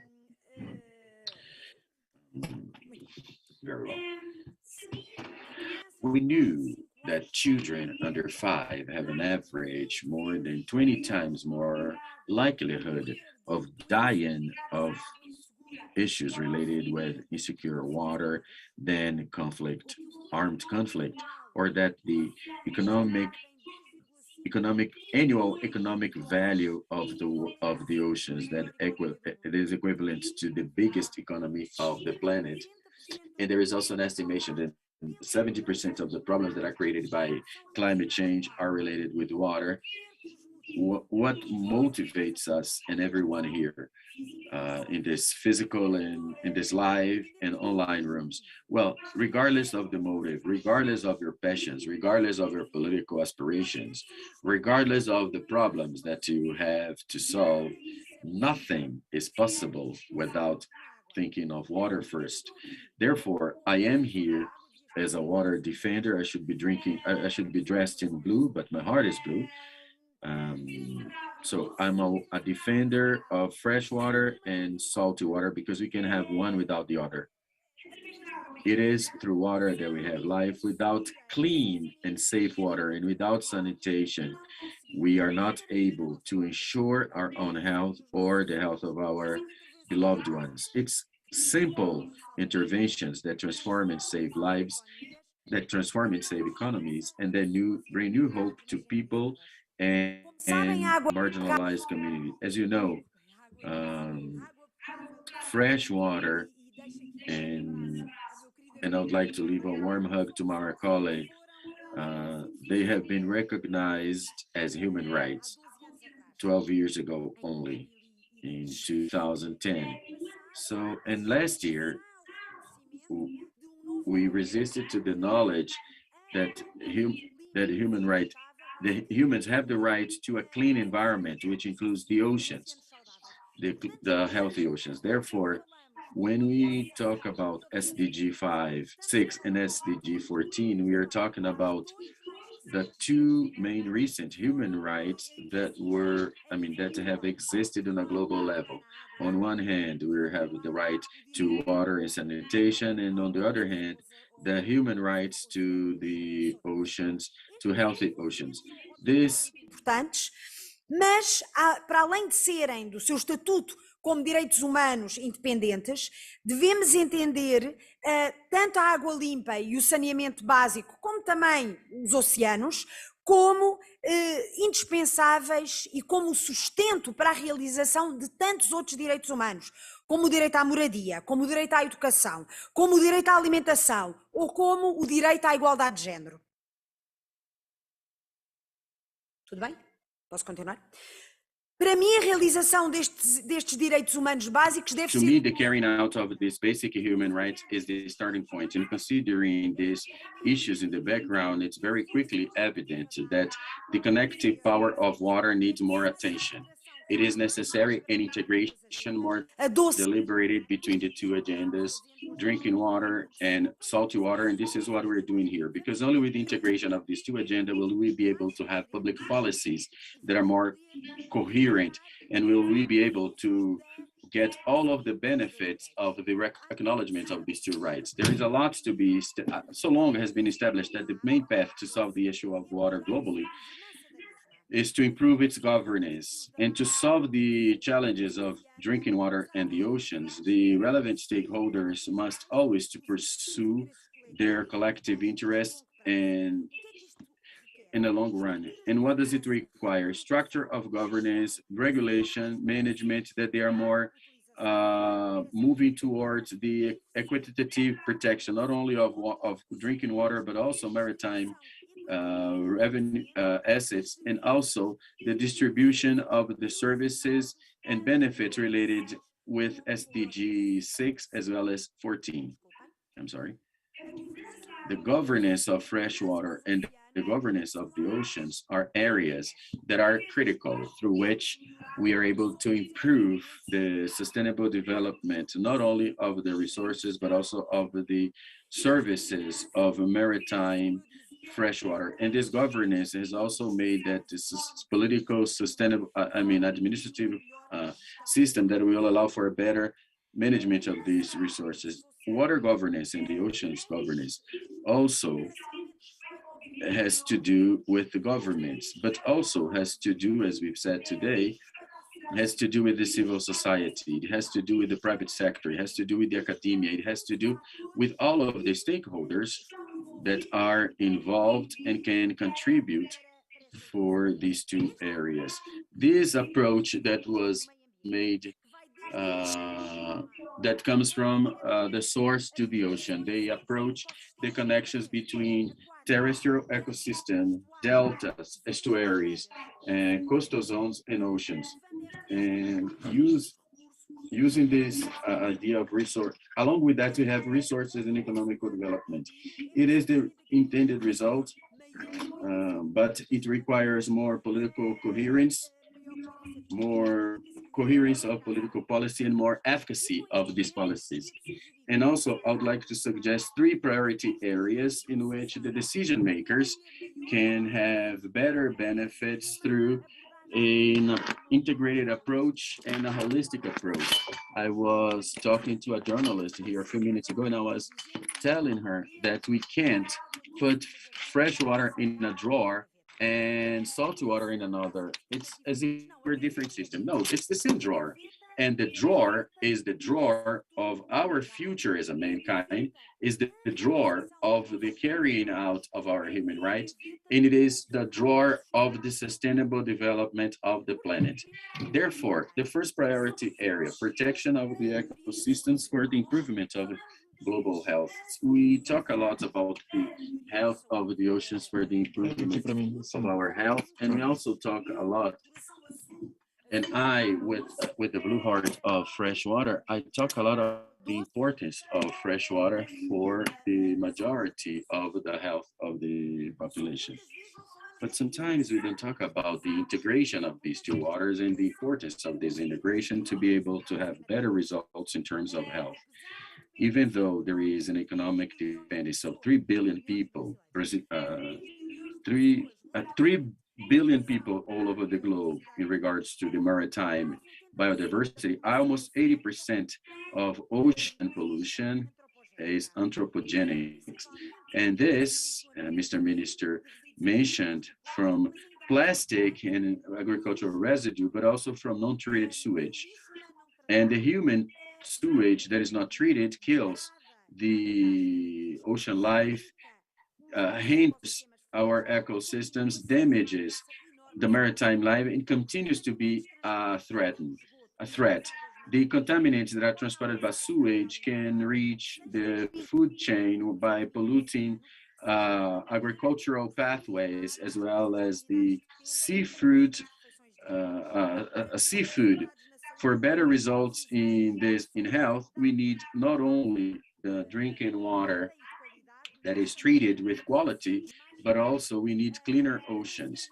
And for cleaner oceans, we also need sanitary solutions that are more adequate. But the nature of this challenge doesn't end here. And this is where the fight against climate change starts to go. We see a variability that is getting more and more dramatic, and the increase of the frequency of climate standards that are patterns that are extreme. They have gotten worse all over the globe. Only last year, we've experienced a climate emergency after another. Extreme rains that are provoking floods in Germany, Australia, as well as part of Asia. A strong drought in Latin America, super cyclone in Africa, and Brazil suffering the biggest drought of the last 91 years. The result of water scarcity in rivers and lakes and aquifers has its impact in agriculture and energy, was an alert not only to Brazil, but also to the world. And everybody knows the situation is desperate. Oh, a little bit, but let's say it's not that much. We need to keep our hope that it is possible to interfere, and the solutions for climate change are effectively acknowledged, and they are available. As a matter of fact, through the use of our water. It is clear that communities that have access to drinking water and sanitation, they are better equipped to resist to the climate change impacts. The ocean influences our our lives.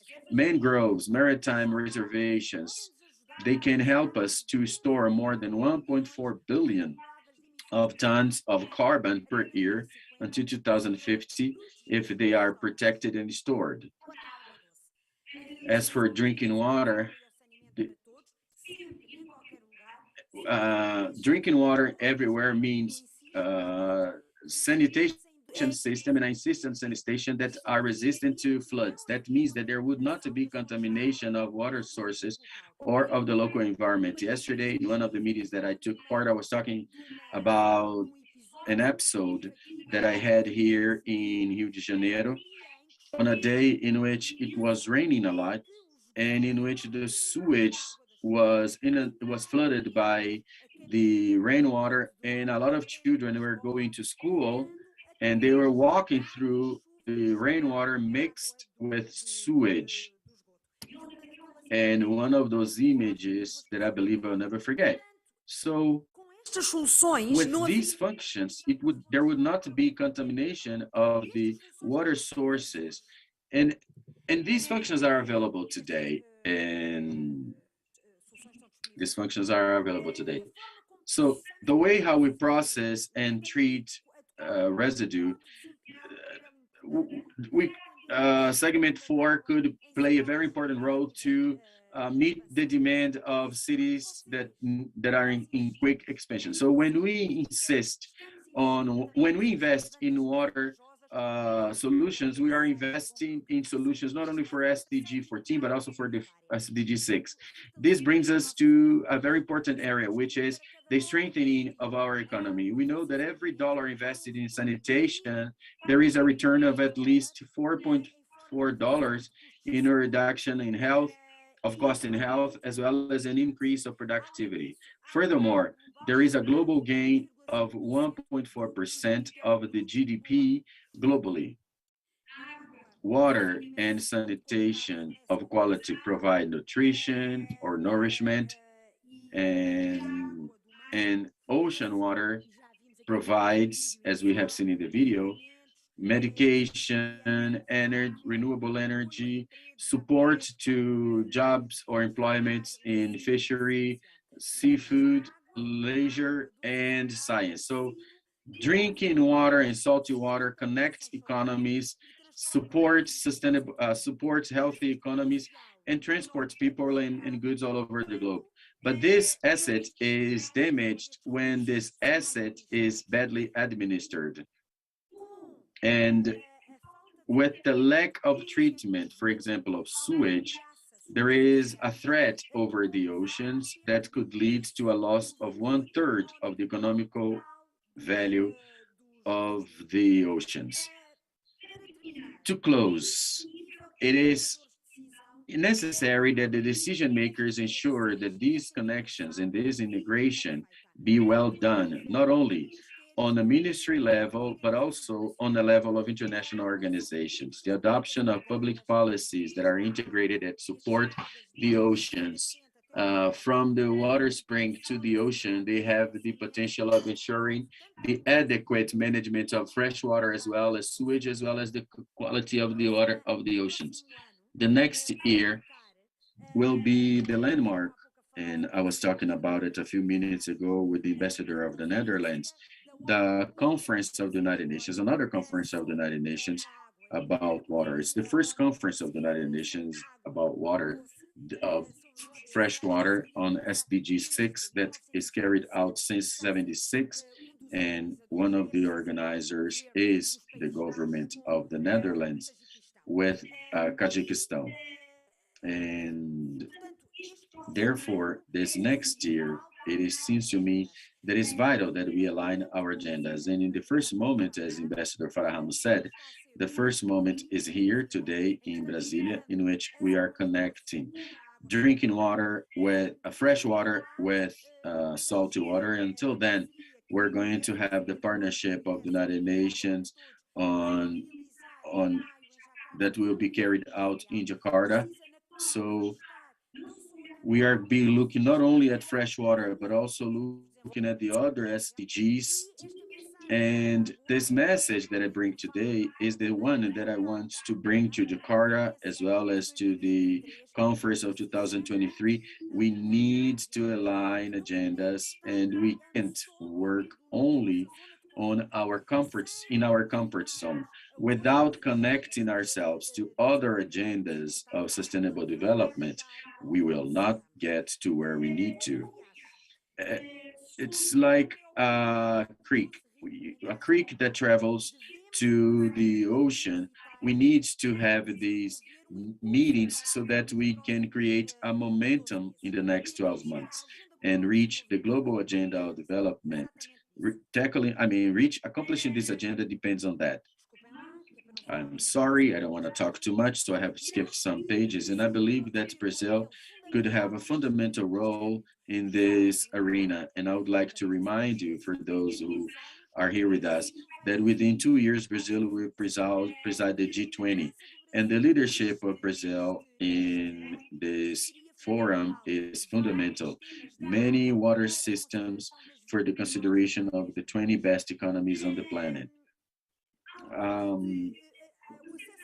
Access to clean water and sanitation will ensure better health, better economy, better equality, as I said. Some of you, the Brazilians in this room, I hope, recognize samba as the samba that I will call. And it's a samba that I believe that the youth doesn't know, that is called Lata d'Água. Who knows this samba? Lata d'Água. Oscar, you got 10 points. And the Lata d'Água says, Lata d'Água on your head. There goes Maria, there goes Maria. I won't say. It says, can of water in the head. There goes Maria. Down the hill. She never gets tired. She carries the child. There goes Maria. Maria washes her clothes, top the hill, fighting for her food every day. It's time we all take one step forward and help all of the Marias, so that they won't have to go up the hill, so that they won't have to get tired carrying a can of water on their head, and so that they won't have to fight for their food every day. With the oceans, the Marias that live in the coastal zones, they'll also have their survival ensured.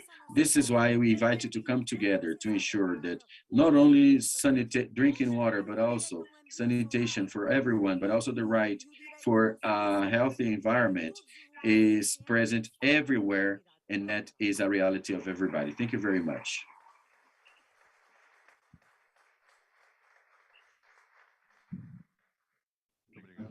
Thank you very much, Catarina. Bunch of important data and provocation. We're going to have important moments of dialogues. I would like to register that after the presentation of the speakers, we're going to have some time for discussion. So those of you who are with us, you can ask questions. The speakers themselves can also ask questions among each other. And those of us who are with us remotely, you can ask your questions, and the organization of the event is going to organize these questions. So let's continue with the presentation. Now I would like to invite Mr. André Frassa, who is the Secretary of Environmental Quality from the Ministry of the Environment. I see that he's online. He's from Recife, Pernambuco. He's there now. André, can you hear us? Yes, I can hear you well. André, can you hear us? Can you hear me? Yes, we can. Your image is frozen though. Your picture is frozen. Well, but I can hear you well. All right, we can hear you very well. So I don't know, can you please share your screen if you have a presentation? All right. I ask you if you can see a presentation. It's a PDF on the screen. Can you see it? Not yet. No. Alternatively, Oscar, I ask that your team please share my presentation, because I will be able to see you very well, and then you can share the slides from there. Try now. You are not frozen anymore. See if you can. Yes, now we can. All right. Yeah, all right, perfect. Just 1 second. I am going to put it in full screen. Can you see it? Yes, perfect. It's working, perfect. All right, thank you. The floor is yours. So I'm glad the technology allows us to be at the same place, but at the same time, it can be a problem. But anyway, I'm glad that it works. Thank you very much, Oscar. I would like to greet you as well as Ms. Catarina Albuquerque, through whom I would like to greet all of the speakers and congratulate the organization of this important event. And at the same time, I would like to thank the invitation that was made to the Minister of the Environment. It's very important to talk about the integration. I think that the word that is remarkable so far is integration. Not only integration among the countries and integration among government, civil society, the entrepreneurial sector, integration of drinking water and fresh water, drink water and salty water. And as Minister Joaquim Leite has said, we have made great progress in the last few years in Brazil with the new sanitation framework that was published in January 2022 with the program against the trash in the ocean, zero trash program. And we are here to share some of what we have done. In addition to talking about the importance of this issue, it's also important to talk about actions, concrete actions that are being made and results that we are achieving so that we can revert scenario of pollution of oceans in the world. And in this sense, I'm going to present about two programs. I'm sure that time won't allow to do much, but also knowing that here is where we start the Blue Talks, but not, it's the beginning, not the end of Blue Talks. So we're going to have the opportunity of deepening on some of these issues. So we have a program called Fight Against Sea Trash that was launched in 2019 by the Brazilian government. And from this program, one of its strengths was the protection and recovery of the environmental quality of rivers. So this is where another program is born that is called Cleaner Rivers. And these are broader programs that show very well this integration that is so remarked in the conversations we have had so far of having a joint approach between freshwater and salty water. This is how the policy was built, and this is how we show results. The plan against the fight, the plan for the fight against trash in the ocean was the first policy ever in Brazil that was launched in 2019 with many strategic actions to reduce the amount of trash that comes to the oceans. We know of the problems. They affect the safety and security of fishery and navigation and the biodiversity, but we also need to have solutions. We need to have the diagnosis, and we also need to move forward to concrete results. And with that, we've developed actions that have three main goals: to promote the environmental recovery. In other words, recover this polluted environment. The trash that have come to this area needs to be removed before they spread and become even harder to be collected. Also, promote education and citizenship, environmental citizenship, so that people can become aware of the importance of disposing adequately all of their trash and avoid new materials to this environment.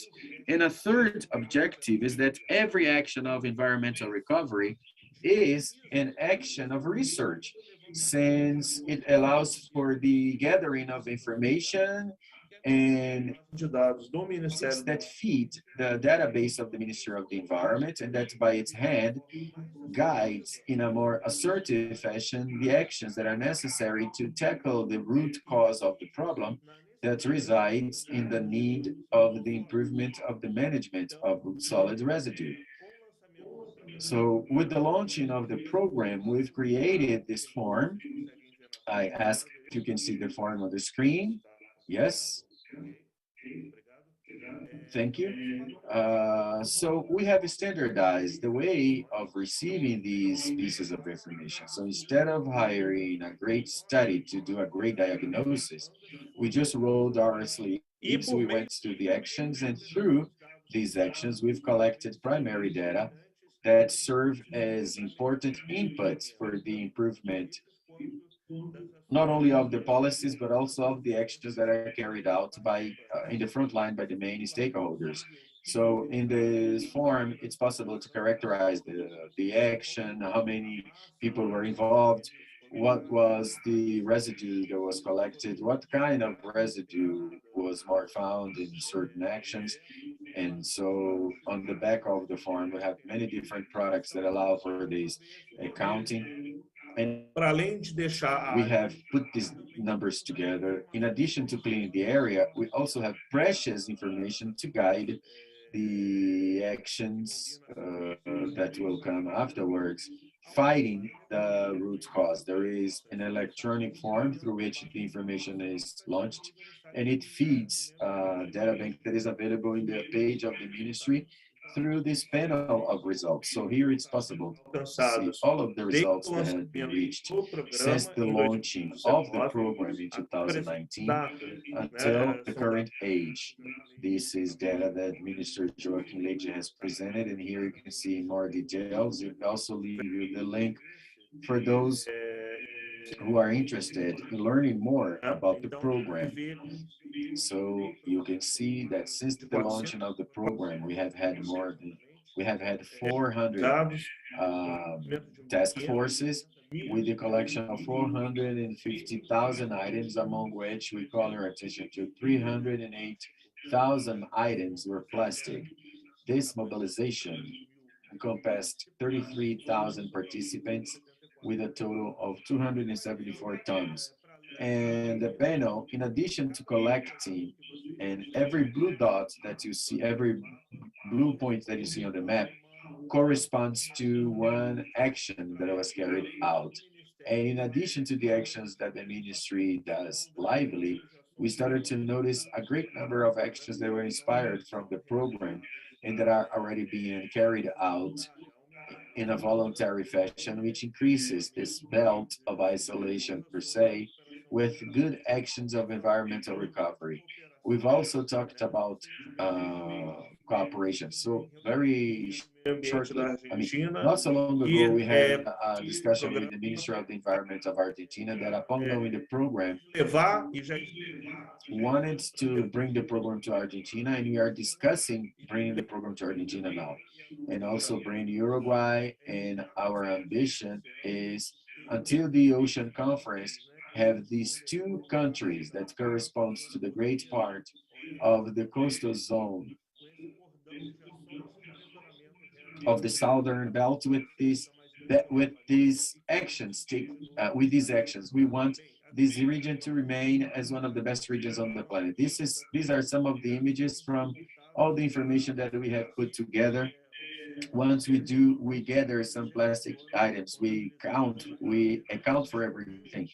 We have accounted more than 150,000 butts of cigarette, plastic fragments that are bigger than 2.5 centimeters, more than 90,000 fragments, 60,000 taps, 50,000 pieces. And we're able from here to do a lot of filtration and approaches to guide in every state and in every region, in every municipality, what are the most effective actions? Because for every material, we're able to open.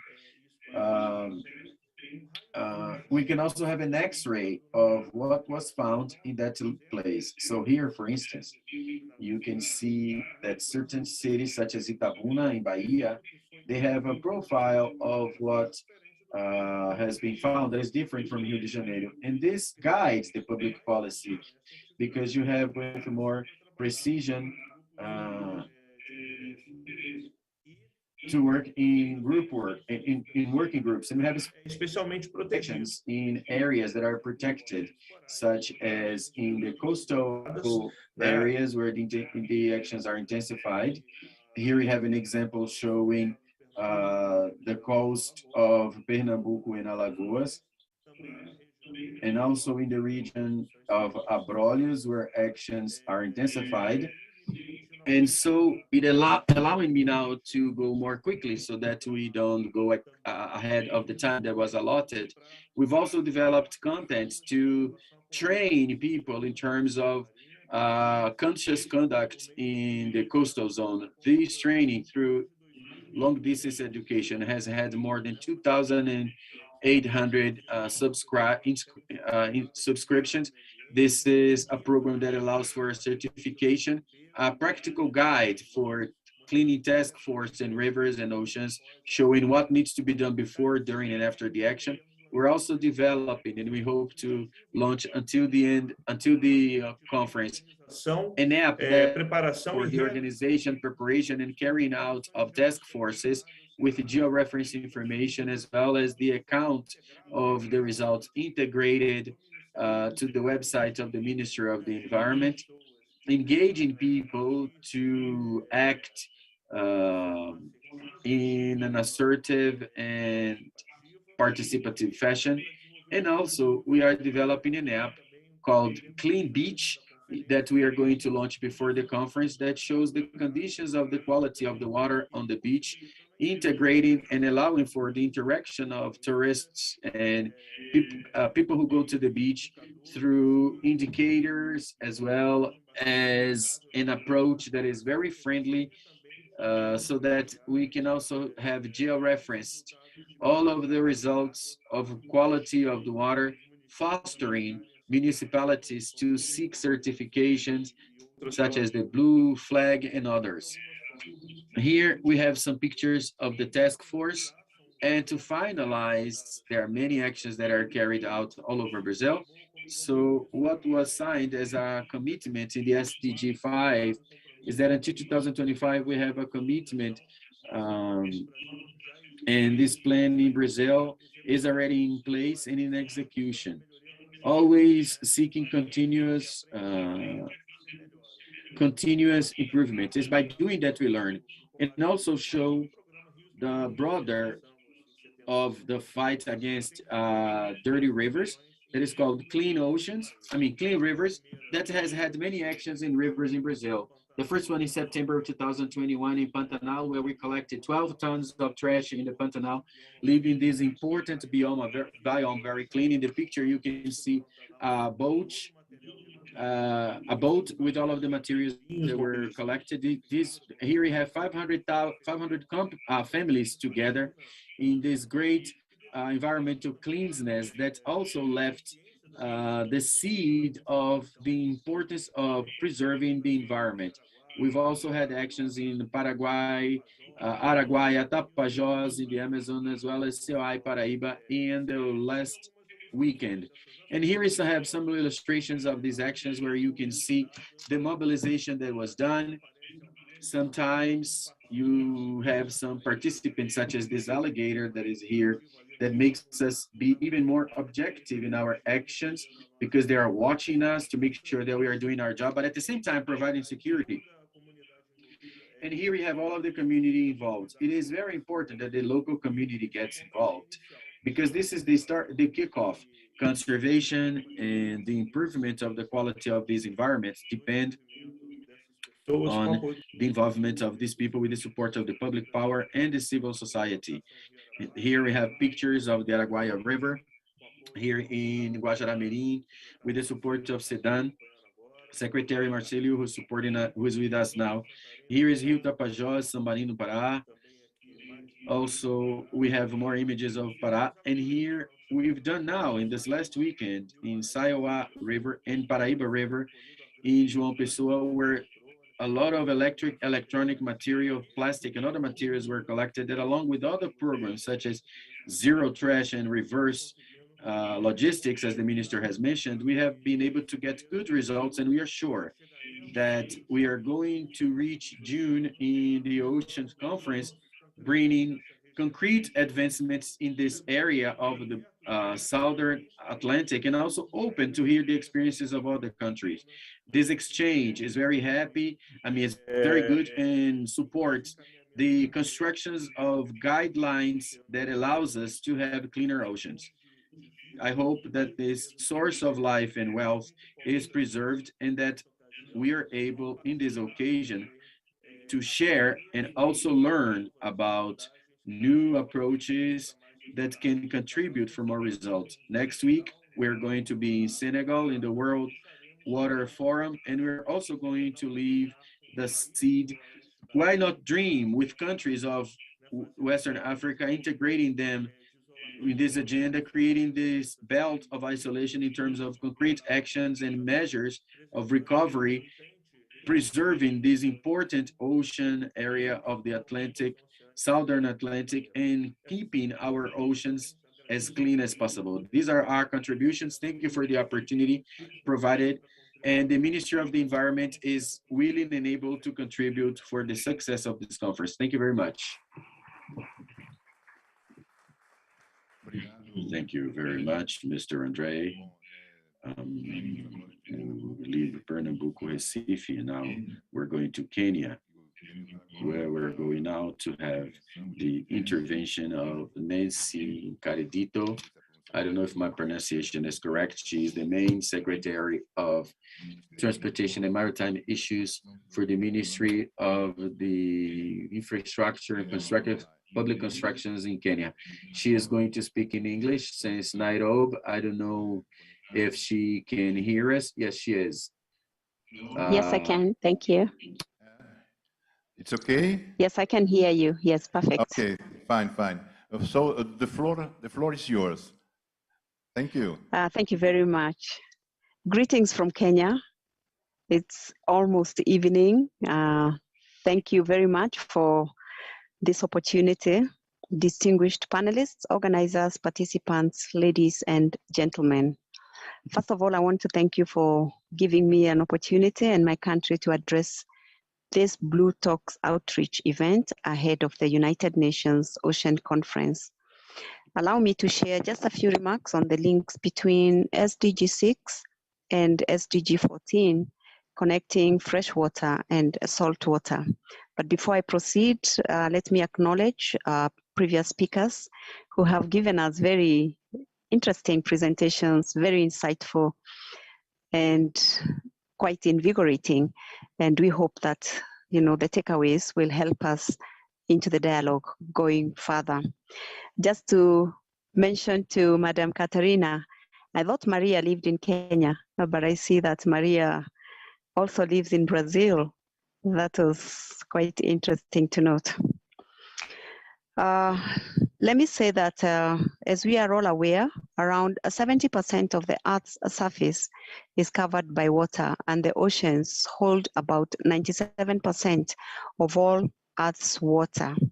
And water bodies are global common pool resources managed under national jurisdictions. They are essential to the Earth's ecosystem, and they provide various ecosystem goods, services that are critical for global food security, economic prosperity, and the well-being of many national economies, particularly in the developing countries, small island states, and the least developed countries.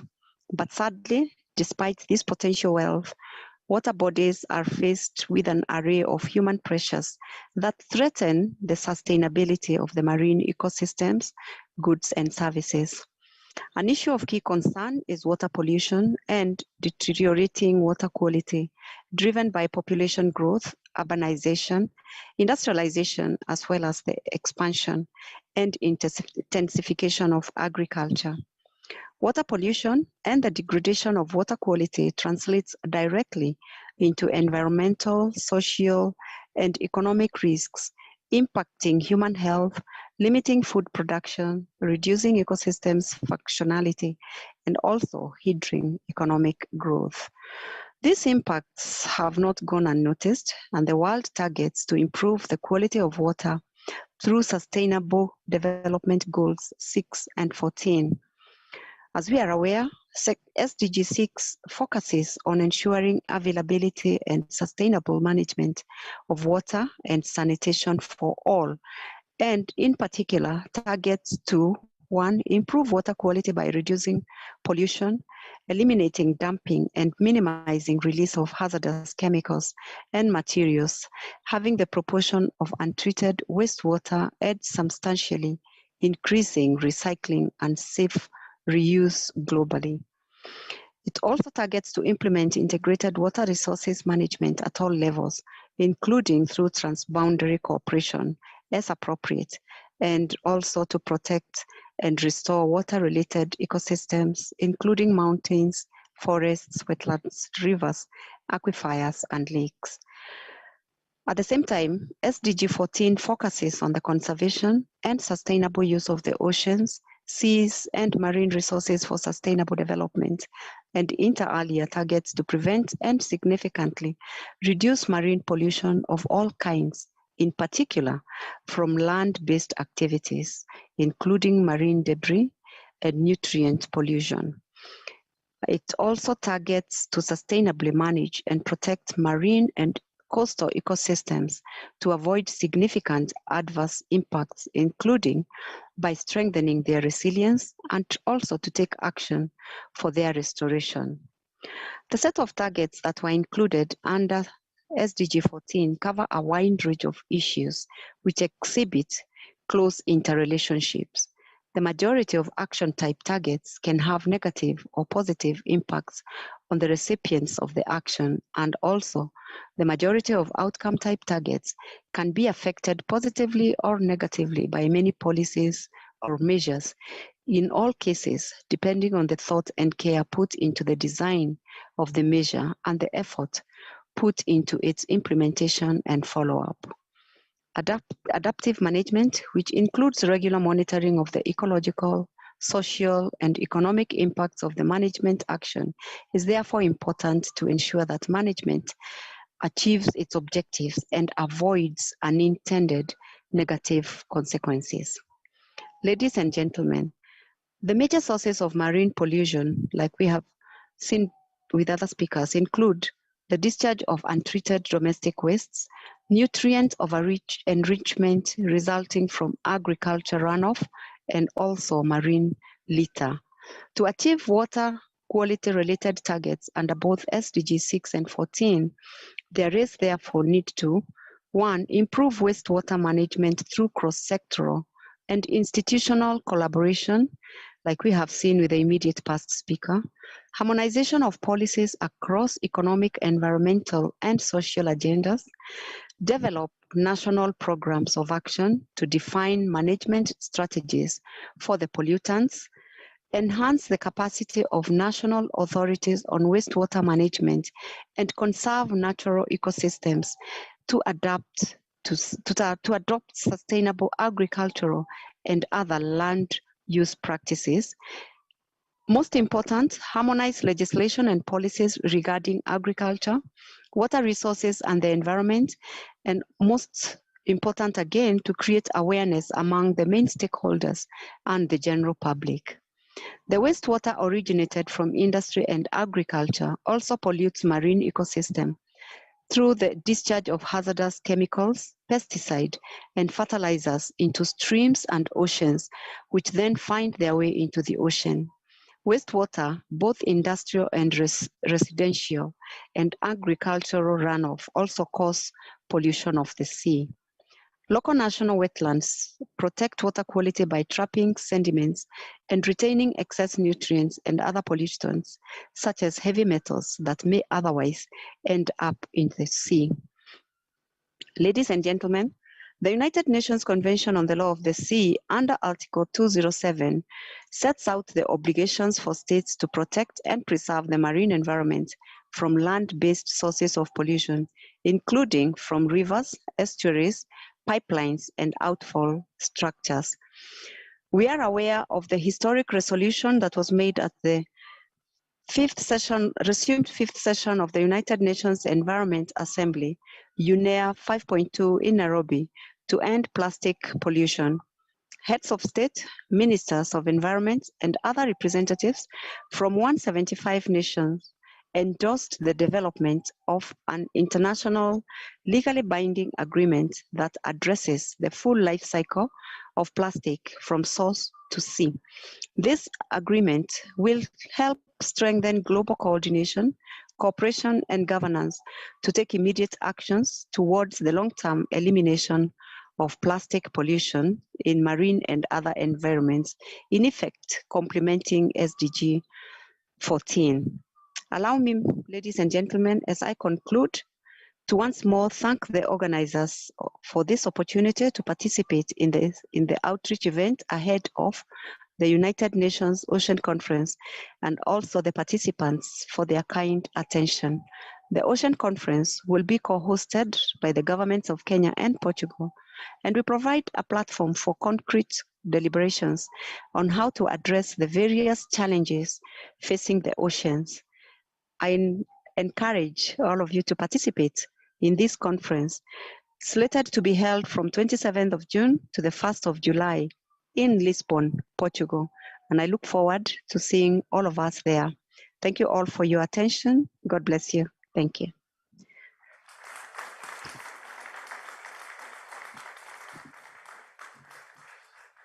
Thank you a lot, Nancy. Vamos prosseguir com as apresentações, né? Let's continue with the presentation after this invitation by the representative of Kenya of coming together in this process. I would like now to invite Marcela Yu Brazil, who's here by my side, who is an expert in water resources and sanitation for the National Agency of Water and Sanitation of Brazil, ANA. She is going to talk a little bit about the issues of SDGs in Brazil. So please, the floor is yours, Marcela. Good morning, good afternoon, good evening. I don't know, there are so many different time zones. I am an expert in water resources and sanitation for the National Agency of Water Resources, ANA, and I'm going to present to you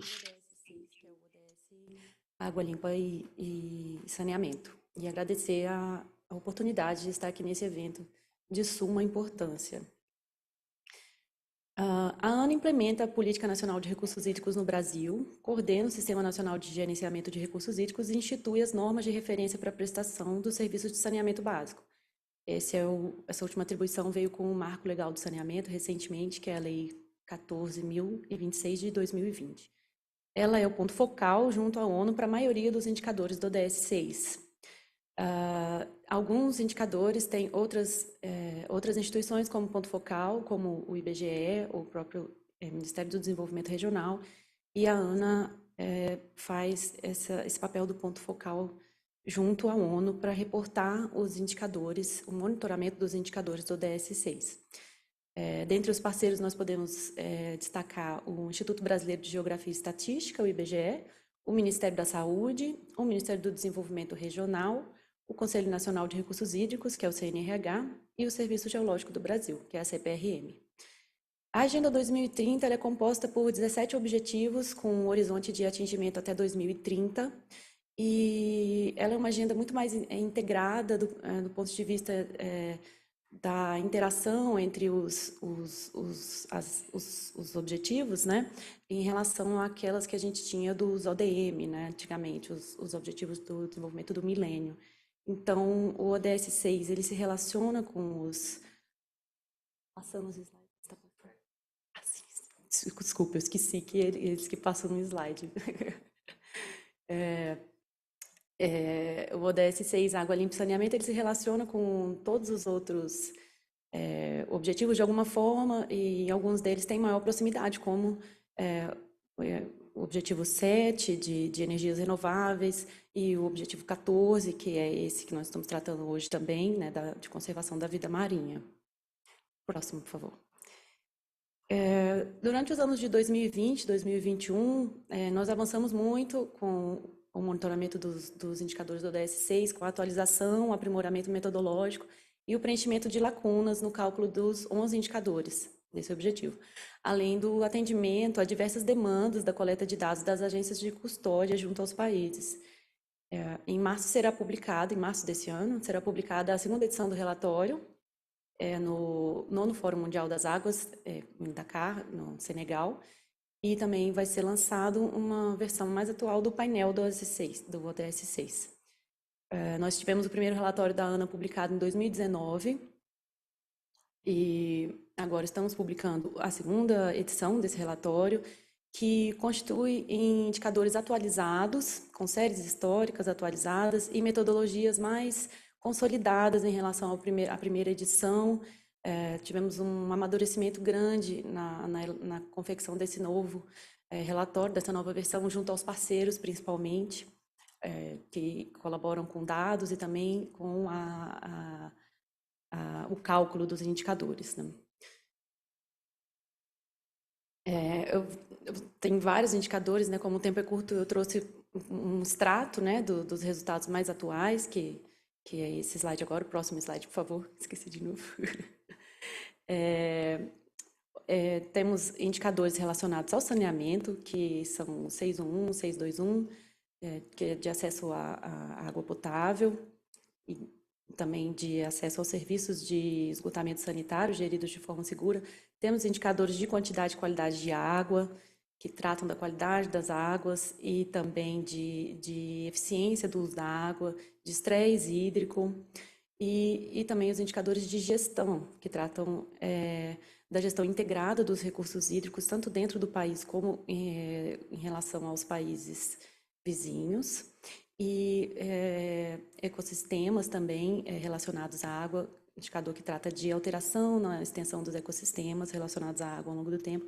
Temos indicadores de cooperação internacional, que trata dos financiamentos recebidos de outros países para a área de recursos hídricos, e também indicador que trata da participação local na gestão dos recursos hídricos. Eu vou mostrar os resultados de alguns indicadores mais importantes para essa conversa relacionando com o ODS 14.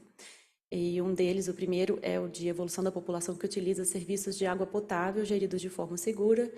E nós temos uma série de 2006 a 2019, e hoje nós temos o percentual sempre foi alto, né? Mas nós temos aí recentemente, 2019, 97,4% da população brasileira tem acesso a esse serviço, fazendo uma ressalva de que, perdão, próximo slide, de que essa metodologia dos indicadores segue a metodologia da ONU, então ela não é exatamente igual às estatísticas que a gente trabalha, às vezes, internamente no país.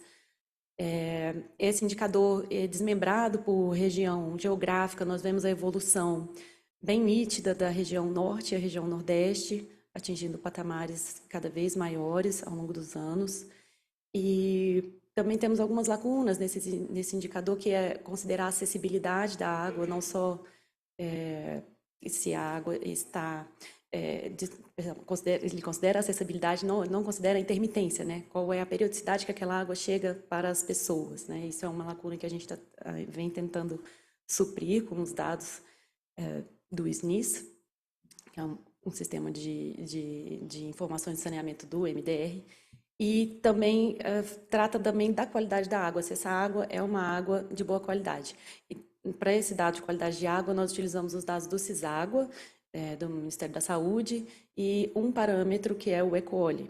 E temos aí também boas estatísticas. 98,7% da água amostrada pela vigilância, pelo controle no Brasil, ela tem parâmetros compatíveis com a qualidade de água potável, contando ECOLI. Mas, ainda assim, nós ainda temos uma quantidade considerável de pessoas que não têm acesso a esses serviços devido ao país ser muito populoso. Então, fica aí ainda um déficit de 5,5 milhões de pessoas sem acesso a esses serviços de água potável no Brasil em 2019, um dado mais recente que nós temos. Falando do acesso ao serviço de esgotamento sanitário gerido de forma segura, próximo slide.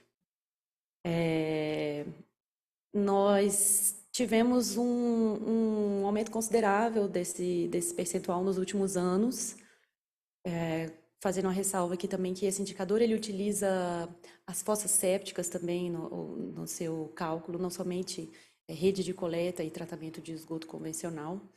Então, nós temos aí em torno de 70% da população com acesso a esses serviços.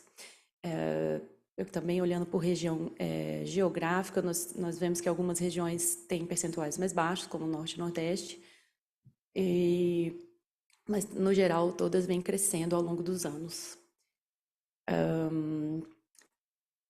Com relação ao acesso a banheiros de uso exclusivo do domicílio, também no Brasil nós temos uma cobertura grande, 97,4% da população tem essas instalações nos seus domicílios. Esse é um indicador que a ONU coloca, na verdade, acesso a instalações para lavar as mãos, que são pias, né, com água e sabão. Mas a gente não tem essa discriminação na pesquisa, que é a PNAD, né, do IBGE. Então, nós usamos esse dado do banheiro sanitário de uso exclusivo como um indicador. E quando a gente olha os componentes do tratamento seguro desse indicador no Brasil, nós vemos que essa evolução desse indicador, ela se deve a um crescimento de todos os componentes, tanto o tratamento dos esgotos coletados, como os moradores em domicílio com rede coletora, e também os moradores em domicílio com fossa séptica não ligada à rede, que é muito utilizada nos ambientes rurais. Então, esse indicador, apesar da evolução que ele teve nos últimos anos, ele ainda precisa de investimentos consideráveis e esforços consideráveis para se atingir a meta de universalização do saneamento, que é a meta 6.2. Então, 47,8 milhões de brasileiros passaram a contar com acesso a serviços seguros de esgotamento sanitário entre os anos de 2009 e 2019, mas ainda assim, 58,4 milhões de pessoas ainda não são atendidas por esse serviço no Brasil. Falando da qualidade de água, nós temos um indicador dividido em ambientes lóticos, lênticos e subterrâneos. É um indicador que usa muitos dados. It's an indicator that uses a lot of data, many monitoring. It uses data from CPRM. Indicador que teve bastante repercussão. Cadê o microfone? It's an indicator. O que importa é que está modulando, ó. Brazil needs to improve its monitoring constantly. In the last few years, we have seen an improvement, especially in the quality of the oceans, especially to the reservoir in the northeast, that have improved the quality of water in these places. The quality of water, we highlight pollution for phosphorus in the reservoir, in which phosphorus, we have the issue of OD, especially close to the cities that are more dense, populationally speaking. Another important indicator is that of implementation of integrated water resources, as was said by Catarina. Without the management of water resources, we are not going to reach these other goals, the SDG 6. So this is an indicator that works many components, instruments of management and financing. It seeks social efficiency, sustainable development, and it has also had an improvement in the last few years, going from 54.2 of Brazil in 2010 to 62.1 in 2019, from 0 to 10.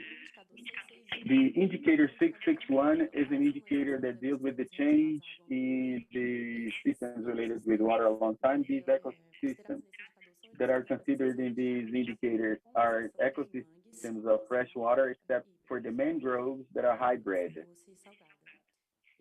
And it is calculated by a platform of the United Nations that uses data of satellite monitoring.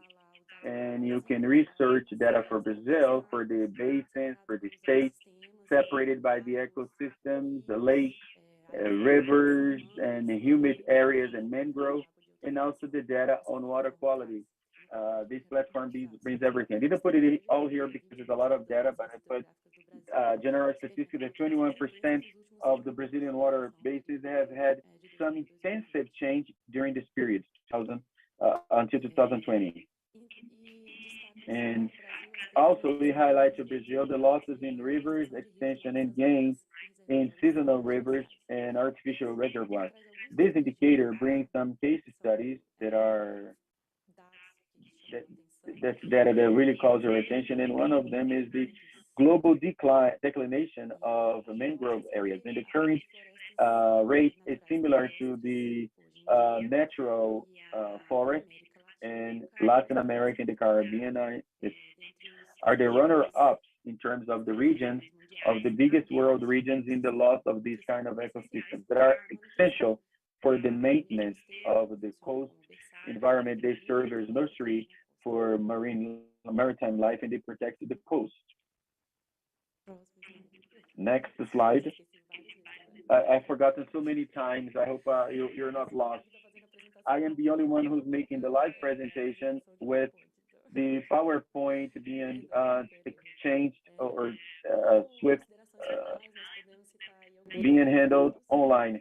Well, we can consider some points, which is the consolidation of ANA as a focal point for SDG 6, along with the United Nations and local partners, the necessary integration of other partners from the private sector, as well as new partnership for the monitoring of SDG 6. Number 3, the implementation in Brazil of the SDG 6, which is the System for Support of Policies of the University of the United Nations, and dissemination of experience for CPLP. This tool is a tool that was developed by the universities of the United Nations, and it was presented to Brazil. Brazil was a pilot study, study for the implementation of this tool.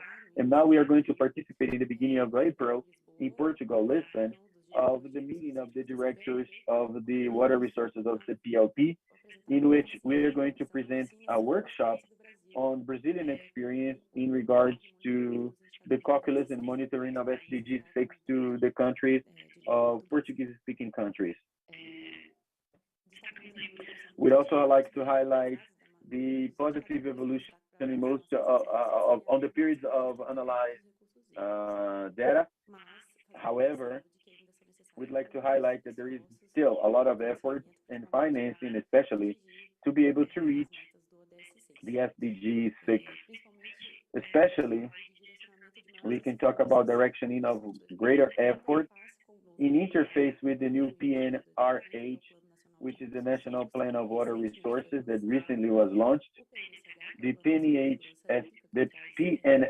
is with the National Program of Water Safety and Security that has a lot of investment in construction for hydro safety security, and also the National Plan of Water Resources that has a monitoring of the goals and the goals of sanitation in Brazil. Finally, I'm going to present our panel of SDG 6 that, in addition to being a report, we have a panel on the internet in Portuguese and in English that brings all the information about survey and filters on the internet. So here we have an example of the indicator and efficiency on the use of water. You can research via state or geographic region, and you are going to have many filters that are accessible in this panel, not only in Portuguese, but also in English. There are many questions we couldn't add to the presentation. So if you have any questions, please, I have left you my email address. So thank you.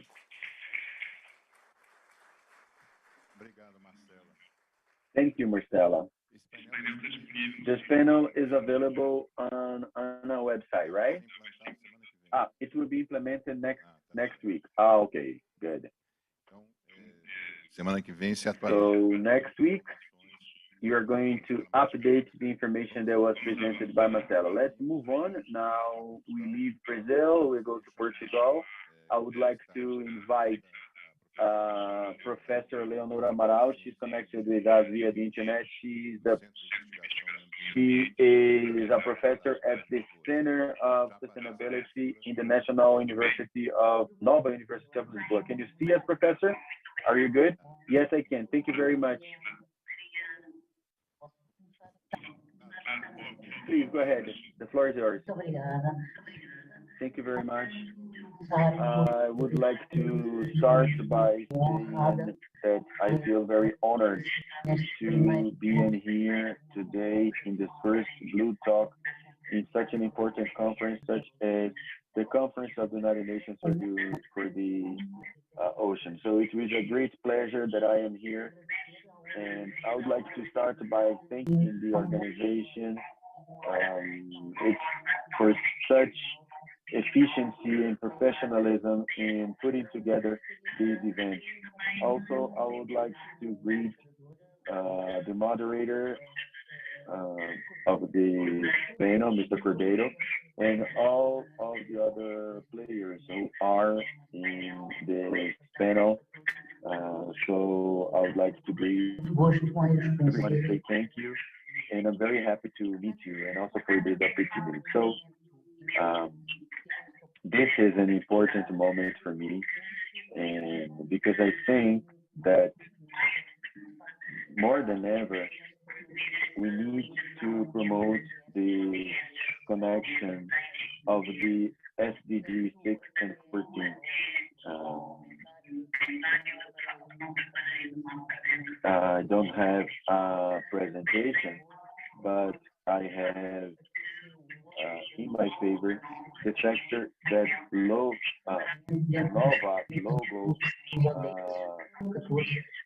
is perfectly on a par with the SDGs. Therefore, Ms. Silvia mentioned, and I present this blue background for this presentation. But I was very happy, and once again, I would like to congratulate the United Nations for organizing the conference and also for promoting the preparation conference. And also, such as what we have seen in the morning by the Minister of Foreign Affairs of Portugal, we are going to have a forum of high level about water on the 27th of June, if I'm not mistaken, which shows the importance of the injunction and the functions of drinking water and salty water. It is a privilege to be able to is in evidence, and the cycles of water, I mean, the oceans depend on the interior water, so there is a connection. And I don't understand why they're not connected. This is our challenge. This is what we want to foster, and we hope that we're able to do this. Therefore, everybody knows that water is strategic, is a structuring resource. I believe that my colleagues would agree with me that there isn't any resource that is just as critical and so necessary and affected by the climate changes as water. So it's an essential resource. Not only the impacts on waters are those that we feel the most. Therefore, it's basic for the survival of society. Therefore, we need to recognize that we are in a climate emergency. If we look at the policies, I must say that here we have some data. And this morning, the Minister of the Environment of Brazil said that he had something that he had about 1,000 kilometers of coast. I kept my mouth closed because we are very small country. We only have 150 kilometers. But the minister said that in terms of Europe, we are the country with the longest coast. Therefore, we are here once again on top of the list, as we have a great advantage, because if you have ever been to Portugal, you know that it is a great honor for us to have our oceans, our beaches, and our seas. This is an advantage and not a problem, and we need to be able to show what needs to be done or what shouldn't be done. What are the policies, what needs to be done by everyone. So what we know is that there has been a very strong exodus of rural population to the cities, and especially in Portugal, the cities grow around the beach or the ocean. So we have about a great part of the population is about 25 kilometers away from the ocean. Therefore, that gives us an idea of the pressure that we have over the resources, the territory, and everything that is inequality and what needs to be done in terms of management. The management of the needs of water, and also we need to pay attention to the flow of what we call residual water. In fact, the need of water and supply has been something that is completely abrupt and exponential. The indicators have increased, and this issue of urbanization is an issue that affects the whole globe. In Europe, we have about 72% of the population living in urban areas. And this is in countries such as in Latin America, this situation is much worse because they have 81% of the population in urban. Renders evident the need of rethinking urban areas and how to create alternatives for the new cities, as well as that which can be done as discharge. In this case, I know that Kenya is in a situation a little different, and therefore I would like to congratulate Kenya for keeping its rural population significantly huge, and I hope that this is a good sign, a sign that there isn't this concentration around the cities. Rural activities need to be valued, especially when we have to solve the huge problems related, for example, agricultural production. Therefore, in Portugal, hydro or water stress can be less. We are now going in a period of drought. Therefore, this winter, we didn't have any water, we didn't have any rain, so we are in a critical situation. We have dams that are over the limit in terms of use. They cannot be used for the production of energy. Therefore, we need to rationalize the use.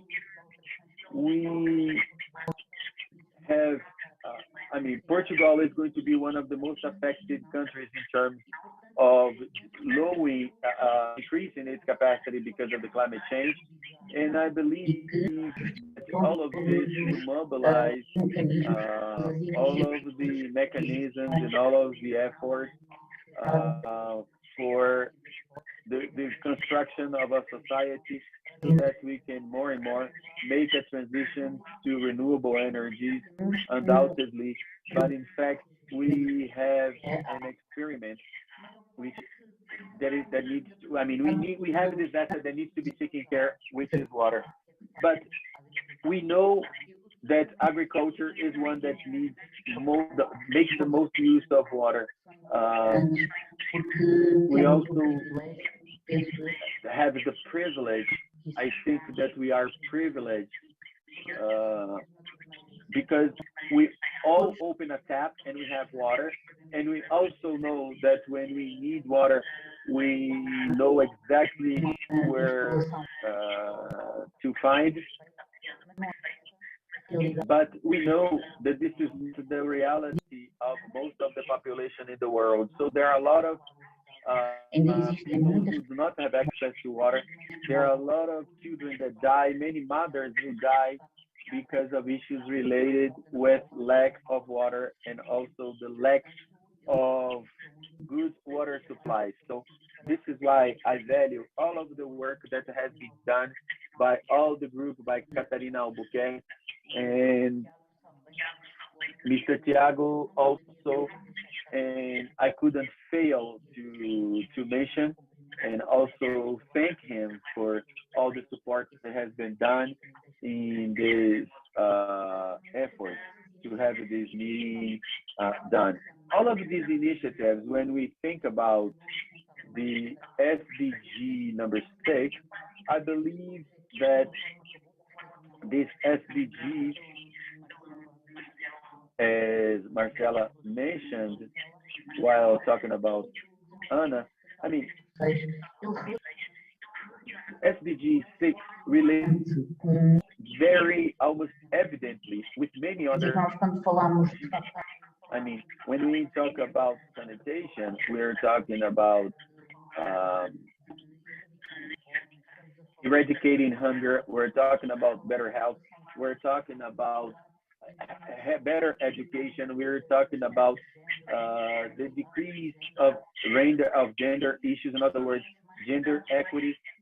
These are sustainable arenas, and I believe that this is a central SDG. There has been an analysis of the relationship of the most connected SDG, in which you can see all of the relations.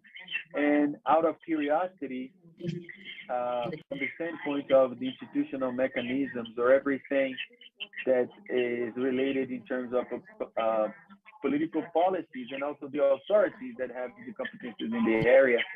And in Portugal is a country, along with all of the countries that are engaged in the conference.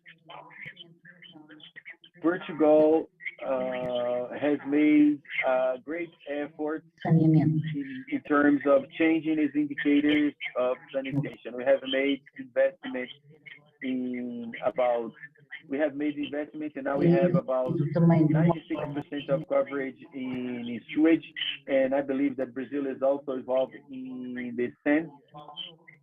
And I would like to applaud Brazil for this because I believe that sanitation is an issue of human rights when we talk about water and sanitation. So we have this understanding that about 96% of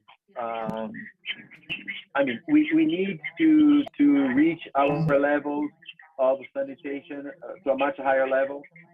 We have specific treatments, but unfortunately, I believe that we haven't been able to reach the levels of use of clean energy, and this is a critical point. Effectively, there is a long way to walk. Tomorrow, we are going to hear a lot of people talking about this issue, but when we open a tap and the tap has no water, everybody finds weird, and that makes us mad. But when we wash our hands, and for many people, that is something that you just take for granted, and we don't care about what is going to happen later. So we are concerned when we have water. We are concerned that we want to have water to wash our hands, to take a shower, to make meals. All of these processes are important. But once the water is used, they become residual water, and they become the care for this water is very poor. And I say it's poor because it's like I don't care about it anymore. I have washed in my hands, so I see it leaving, and I don't care about it anymore. And effectively, I believe that when the water goes to the treatment station, in Portugal we have this structure already, but many times because of many times the water, instead of being treated, the water is taken to the ocean. In other cases, they also throw in interior water, rivers, lakes, or even the sea. And they become depository or repository of everything that we throw away by using the water as a transportation means. And I believe that this is one of the greatest challenges. And the challenge is have to do Eu penso que é with quase SDG impossível 6 pensarmos and 14. I believe it's almost impossible to think of fulfilling the goals of SDG 14 poluição marítima without reducing pollution if we don't have ecosystems or if we are not able to conserve and preserve our coastline without an interconnection between SDG 6 and SDG 14. Therefore, it is not possible to do everything through SDG 16. Everything that is not done in SDG 16 will impact on the use and the preservation of the urban ecosystems. This leads us to a path that we need to think. We need to think of the systems of sanitation more and more through the lens of a circular economy, leaving the so-called linear traditional economy and thinking of circular economy in favor of that which is the preservation of ecosystems or the maintenance of resources, and effectively there is a lot to be done. Therefore, we traditionally see a little bit of concern, but I believe that we can say that we can produce and we can protect the water, we can recycle, but the trend that there is today is that in addition to the treatment stations, they are also installations for occupation of resources. Resources that deep down it comes from residual water. We're talking about the recovery of carbon, recovery of nutrients, the recovery of energy, recovery of water itself, and therefore we need to try as much as we can to work together so that we can make a reuse of water, because it is an absurd that we don't use this residual water today. A water that is good, that has quality.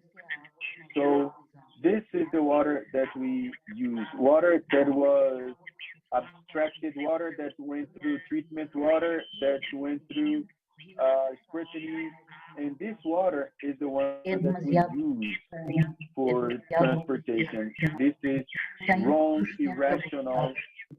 There is no sustainability from the ecological standpoint, nor from the rational management of the resources. Therefore, there is within the cycle, the human cycle of water, there are multiple examples of uses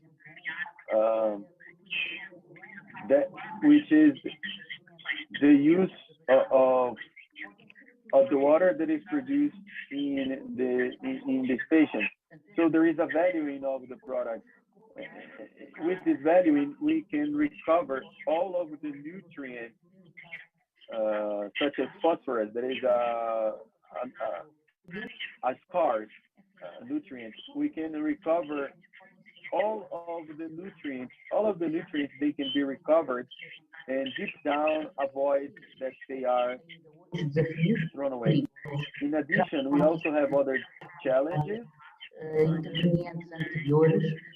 because of several, for example, the concrete case of the microplastic. We know that sometimes many microplastics, they are carried out by residue water. Sim, sim. If you could please go towards the end, because we still have other speakers. Fiquei muito satisfeita, já foi falado. I am very satisfied for having already mentioned the agreement that was made on the 2nd of March for the front against plastic, because in fact it's not only plastic but also the composite, the phytopharmaceuticals. There are many products that are making the ecosystems get even worse, and therefore all of the sustainability, in fact, de facto, of the ocean. So I believe that we need to face more and more through the lens of ecosystemic service. I was very happy to see in the video a woman saying that the ocean is not just for welfare. I believe that we need to start seeing the protection of maritime areas.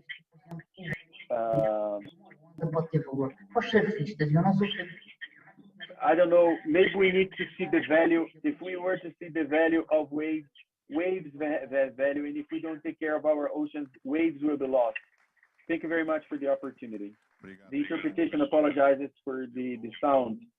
Thank you, Professor Leonor. We're now going to move to Belo Horizonte, where we have meu colega amigo de vários my anos, dear colleague and friend for many years, Professor Heller.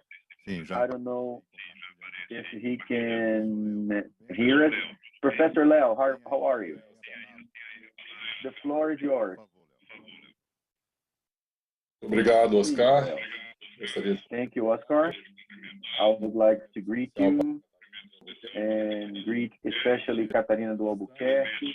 Unfortunately, due to distance, Catarina, we couldn't be there physically, but Catarina is a dear friend who has inspired me and helped me during my mandate in the United Nations, right after her beautiful mandate. So I'd like to greet all of the other colleagues of the panel, say good morning, good afternoon, and good evening to everybody who is watching us. Many have greeted the initiative of articulating SDG 6 with SDG 14, and I believe that de facto this is a very important initiative. In other words, think of water as a process, as a flow, or how we learn with the hydrological cycle that does not separate water in its many different forms. So I believe that it's very important. In the discussion about the oceans, also produce SDG and vice versa. My look is more towards SDG 6. I have worked more strongly with SDG 6, particularly with 6.1 and 6.2 goals. I've joked with Oscar saying that as a good person from Minas Gerais, we don't always look at the issue of oceanic contamination. We are isolated from the ocean, and this is not a tradition of those who live in Minas Gerais.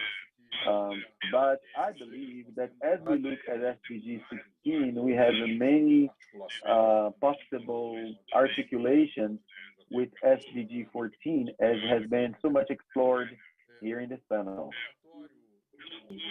The report of the joint monitoring program with the WHO that was published last year shows that in the year 2020, the world had about 2 billion people who have no access to water, safe water.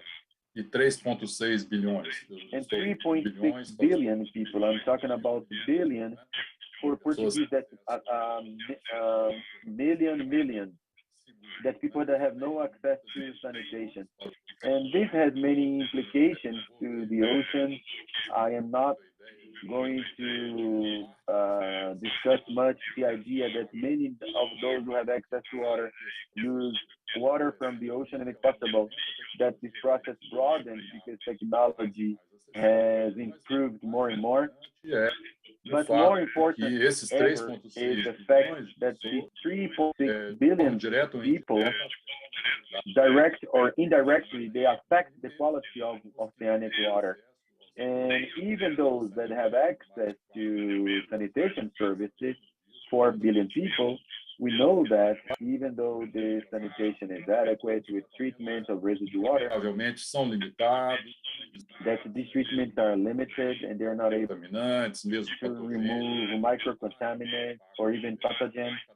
So there are direct impacts Katarina highlighted that very well, how residual water or wastewater are the main source of pollution of oceanic resources. The same report says very pessimistically that it talks about the first third of the agenda, the first 5 years. If we want to meet the goals, the world will have to quadruple its growth rate of indicators 6.1, 6.2. Today, we are halfway through the agenda of the 15-year period, and unfortunately, it's very unlikely that the world will fulfill these goals, and this will generate many and many impacts in many areas of the planet. But Katarina, as well as I, have been trained to look at this number from the eyes of human rights. And when I look at these numbers and the statistics with this number, with this look in mind, it's important to look at the inequality that we have. And not think that this population, if we are to compare those that have, that have with the don't have, we are going to talk about groups that are not homogeneous, they are different. And unfortunately, the monitoring program, the joint monitoring program, has allowed us to reach these inequalities and differences. For example, it has made disaggregation of data according to different dimensions. For example, between urban and rural population, and it has shown that in almost all the countries, there is a huge gap between what is accepted by the population. So just to give you an example, just to show you an example, Angola, access to water is about 65%. In population, 7.5% in the rural population. This is just an illustration. Will repeat in almost all the countries, especially developing countries. There are many disagreements or the inequality when we make a cohort through income. There are many evidences in many countries that the richer, the greater is the possibility of having access to water and sanitation. There are inequalities of gender.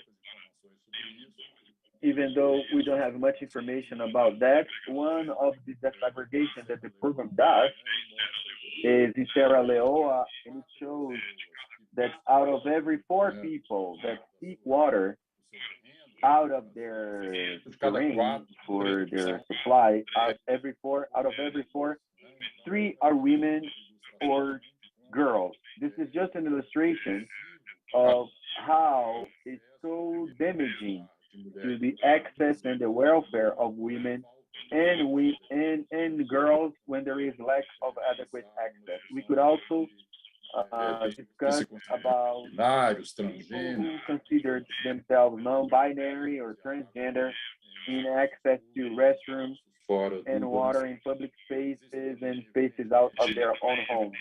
We also have evidently huge differences within the cities if we are to think, for example, in terms of population that lives in settlements in comparison with those that live in cities, or if we are to compare the people who live on the streets in Brazil.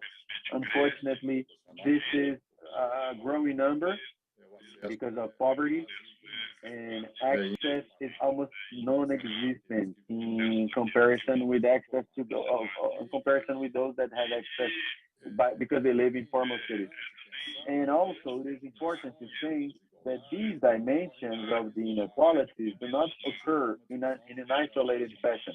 There is a whole discussion about the so-called intersectionality of the inequalities, and I've had the opportunity of organizing a study with Pio Cruz for the Pan American Organization of Health, and we were able to compare 2 groups, populational groups. So in one group, you have white people who live in rural zones whose education is high level compared with rural black population whose educational level was of people with not even primary education. So El Salvador, for example, The first group has 97% of access O segundo, sanitation 5,8. service. The second one, 5.8. So you can see a difference of 91%. In other words, the first group has 17 times more possibility of accessing the service than the second group. In Brazil, 93 point against 70%.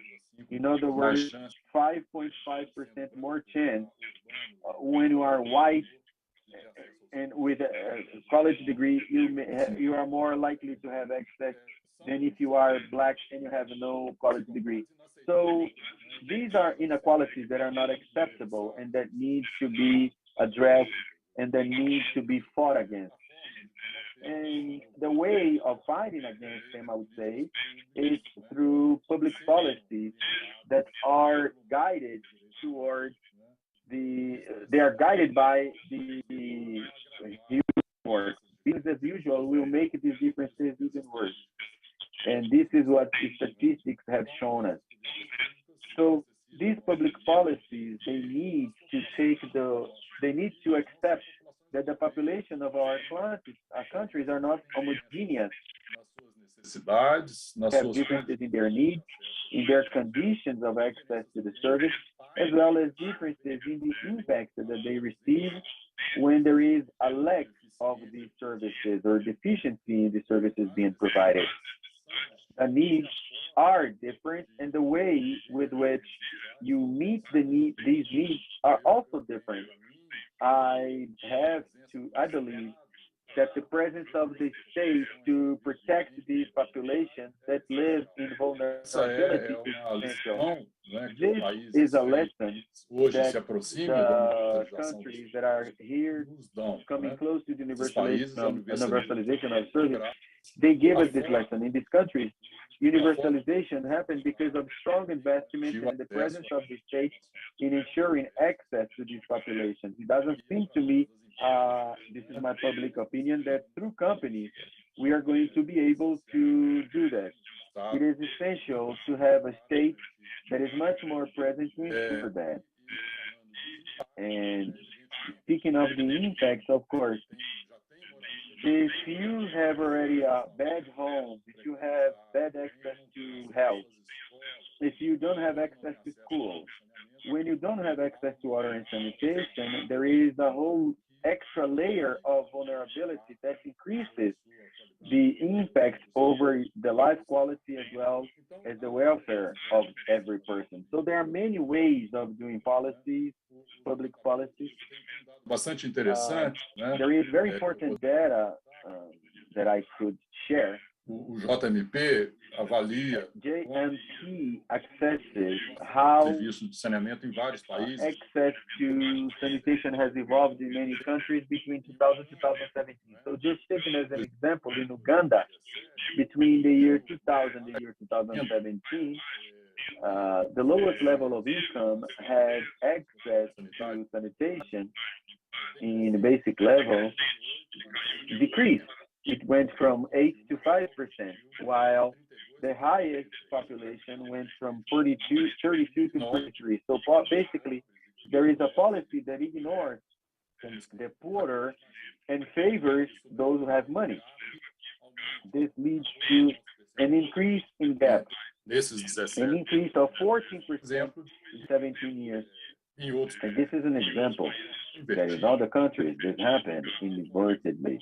The gap decreased. So there are many ways of thinking about how we can structure and implement a policy of sanitation. So I believe that it's fundamental for us to bring to the scene the issue of inequality in access and to look at SDG and indirectly support teams through the eyes of human rights. And I believe that as we do that, as has been highlighted by many people here, the fulfillment of SDG 6 will contribute for the fulfillment not only of SDG 13, but also cross-cutting with all of the 2030 agenda, with goals related to poverty, hunger, education, health, sustainable cities, economical development, and so many other goals Então, fique por aqui. Objectives of the Obrigado. SDGs. So Disposição para I would like to finish my talk and I'm open for the debate. Thank you very much, Léo, for such amazing talk. Now I would like to invite Mr. Tawan Santos, who's here live, and he's going to speak from the desk. And he's from the Naval War School of the Brazilian Navy. So the floor is yours. Thank you very much. Thank you, and good evening, good morning, good afternoon for those who are watching us live via the internet. First, I'd like to thank for the opportunity because it's the first day that I am on the first panel of the first Blue Talk for the UN Ocean Talk Conference. So this is very important for the world. This is very important for the issue of oceans all over the globe. I'm going to turn on my watch here. I would like to start by showing the relevance of this event, and also I'd like to congratulate you for this initiative. Also, I would like to say that I am a professor of the postgraduation program on maritime studies of the Brazilian Navy. It's a school of high studies, and I'm also the coordinator of the group Ocean Economy or Sea Economy. And from a pessimistic standpoint, I would say that Brazil decided it has only one program of mastery in this whole country that studies the ocean, only one. And Brazil, with the size it has and the coast it has only one research group that studies the ocean economy. So I prefer to look at it from another perspective and understand that we have a lot of space and a lot of opportunity of research and to move forward on a national debate, an open debate to move on this agenda. We have a lot to do, and once again, I believe that this kind of movement initiative and the openness for the national school to be here is important. So I could close my presentation highlighting something that has been said by many presenters here today, which is the fact that we here are narrating SDG 6. Our tie in SDG 6 is 14, and that by itself is very important because traditionally, as has been said, the Agenda 2030 starts from the agenda of the Millennium Goals that had the layout of the boxes. So we are used literally to think within the boxes to this day. The 2030 agenda has changed its logos with change having a whale so that we can change this perspective of everybody being in their own corner. So in fact, we are not just tying fresh water and salty water, interior water, and the coast, but understanding more broadly that water is cross-cut to the different sectors of the 2030 agenda. We can talk about SDG regarding renewable energy, for example. So all of the potential related with wind energy, offshore energy, wave, temperature differential, salinity, all the potential that exists that unfortunately in the Brazilian case is not explored, or to make the direct connection between food security or environmental security. So you see that from the practical standpoint, water, whether it's salty or fresh, has a much broader vision in the agenda than many times we understand. And if we are to get it specifically in terms of SDG 6 and SDG 14, I, differently from my colleagues from Minas Gerais and from Rio de Janeiro, so I tend to look at the ocean.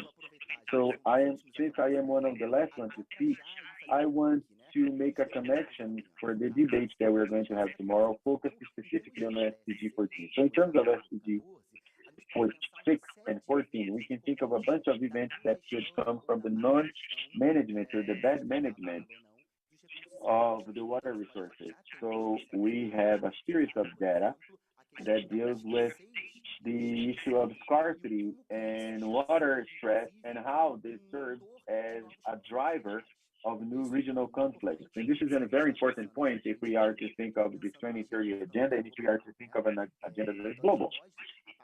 So we can, from this kind of movement, think of new rearrangements and geopolitical impacts that are already being mapped. still limited specifically to SDG 6, we can think, and this was very much reinforced here in different talks, that when we are talking about SDG 6, sanitation and access to water, we are not just ensuring, and attention, I don't say just trying to decrease human rights, to decrease importance. We're talking about human rights. We're talking about input to different industries. Water is essential for the economical movement, as a matter of fact. So we need to understand that we're talking about human rights, we're talking about economical rights, social rights, and particularly in developing countries, and this was very clear in the last talk, on how asymmetric the access to this resource is. And it will coordinate with different other cohorts. So we are talking about issues that are very cross-cut and very broad, and issues that are very central in the current debate in this 2030 agenda. Data from Brazil that we have had many show that how access to treated water and even sewage varies so much. If we are to get, for example, region of the Northeast, that unfortunately, the case that was mentioned in Rio de Janeiro, it's not different, it's nothing new. I am from Rio, so we see problems such as this all the time in this time of the year. So we have a series of issues that are addressed directly by SDG 6 that are very cross-cutting and that go way beyond the water agenda.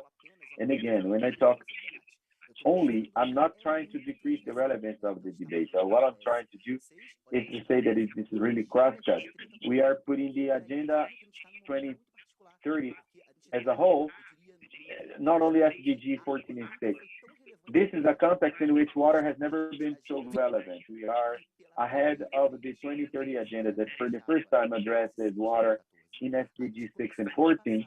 We started last year the decade of oceanic sciences that highlights the need of promoting policies, publishing data, and highlighting global international cooperation. And this here is international cooperation, as a matter of fact. And we are in a very particular moment, which is finally, we are going to have the UN Ocean Conference that should have taken place in 2020, but because of the pandemic, it has been postponed.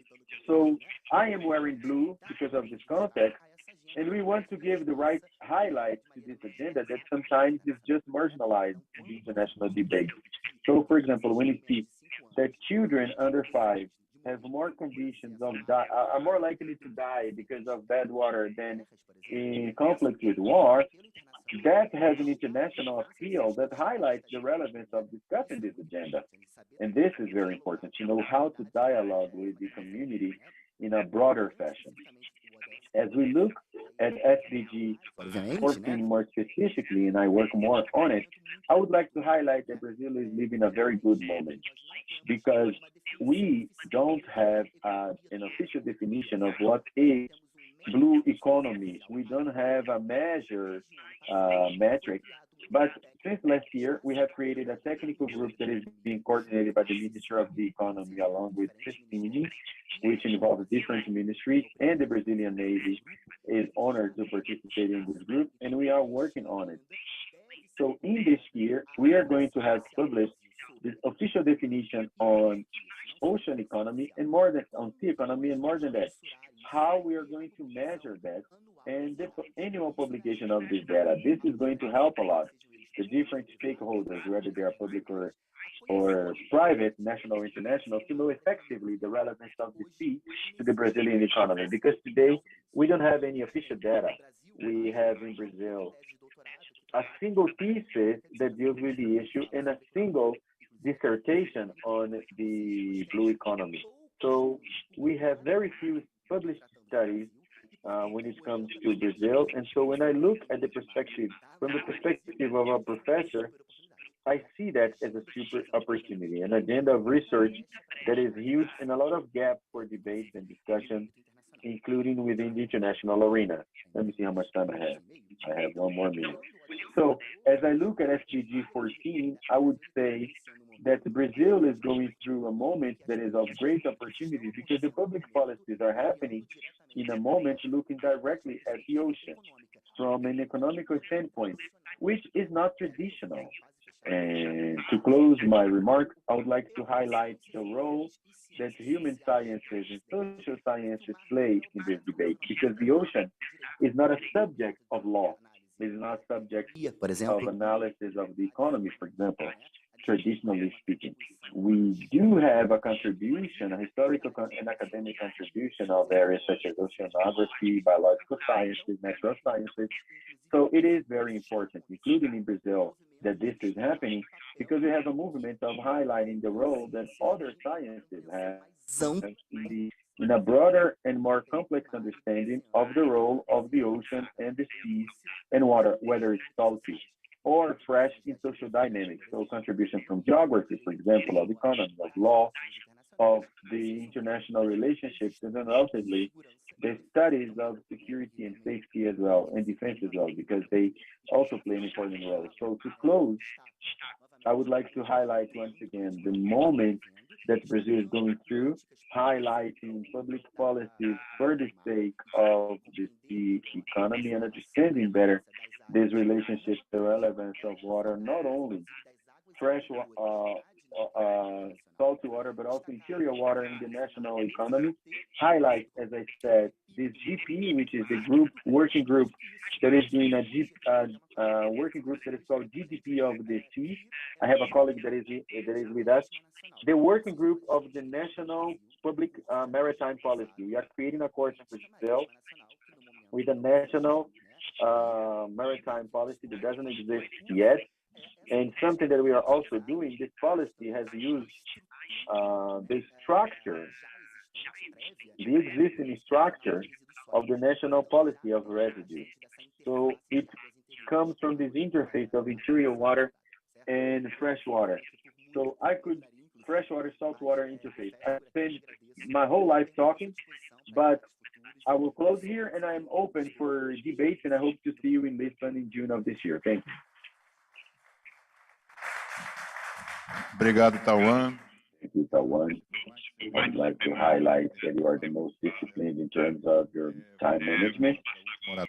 Now, let's see the last speaker and go back to Portugal. I would like to invite Rui Munhas, who is from the Foundation for Science and Technology and European Partnership of Water for All.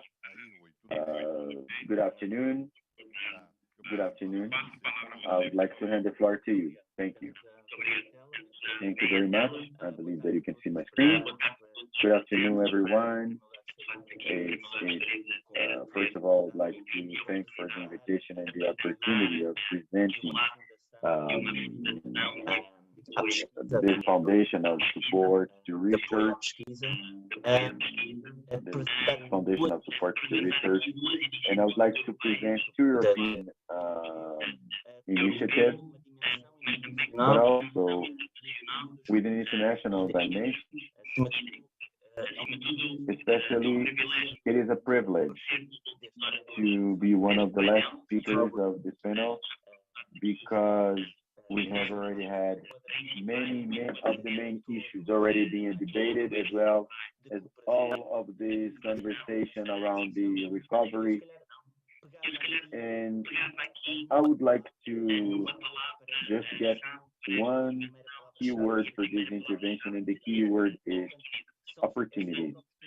So it's about opportunities for the development of new knowledge, opportunities for collaboration, opportunities for how, as we mentioned before, opportunities to stop working everybody in their own box and start collaborating among the different domains and different topics of research and innovation.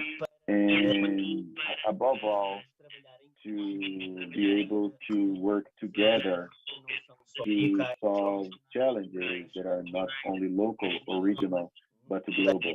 And we, in an European context, working in periods of 7 years, but then a multi-annual financing scenario, and in the context of the period 2013-2020, we had the Horizon 2020, in which Brazil had a very important role in the area of international cooperation of the European Initiative.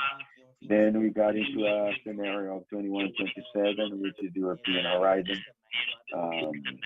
In this endeavor that is connected with the Agenda 2030, as has been mentioned.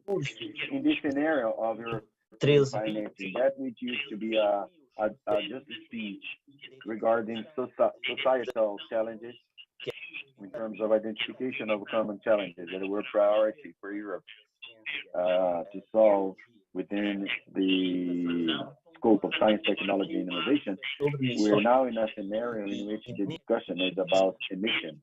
And in this arena, we have emissions that are cross-cutting, as has also been mentioned here, that we want to, in this context of European context and international context, we want to approach this issue in a connected fashion and not in an isolated fashion. Of course, the water, because of the importance it has, and also because of this cross-cutting feature, and also because it is an issue that is diluted in all of the other issues, I believe that this is important to be mentioned. It's important to have this event here to bring the issues of this event, not only in terms of fresh water, but also of salt water. I'll try to be as disciplined as possible. But the first initiative that I would like to present to you is the water challenges, which is an initiative between the SDGs, European initiatives that are led by the European member states and international partners since 2008, that above all, they are society challenges that are still current in the issue of emissions, and water, in fact, plays an important role, as well as there is an initiative for the ocean. In the context of water, these are entities that represent almost 40% of the European financing on this issue. These are initiatives that is the importance that the society has made in terms of investigation and innovation. And we also a little bit of what was the previous intervention. We have a circular scenario that shows us not only a vision of a joint work among all the stakeholders that participate in this initiative in the development of policies of science and technology, but we also have strategic agendas in collaboration on a transnational level, but also we have opportunities in the context of scientific society for projects of research. Therefore, we have a direct benefit and opportunity or an interest for the internationalization of the researchers as well as their institutions through the financing of broad projects of research for new knowledge. We have the dimension of the policies of technology and science and innovation to inform the political decision makers. And we also have a particular context of a strategic agenda, cross-cutting agenda with the topic that fits into this context of water security. Of course, we can't forget the current scenario of transition, of energy transition in the digital, and also the context for financing new projects of research, in which Brazil has been, in 2017, a very strong presence supporting its scientific community to participate in these collaborative projects to generate new knowledge.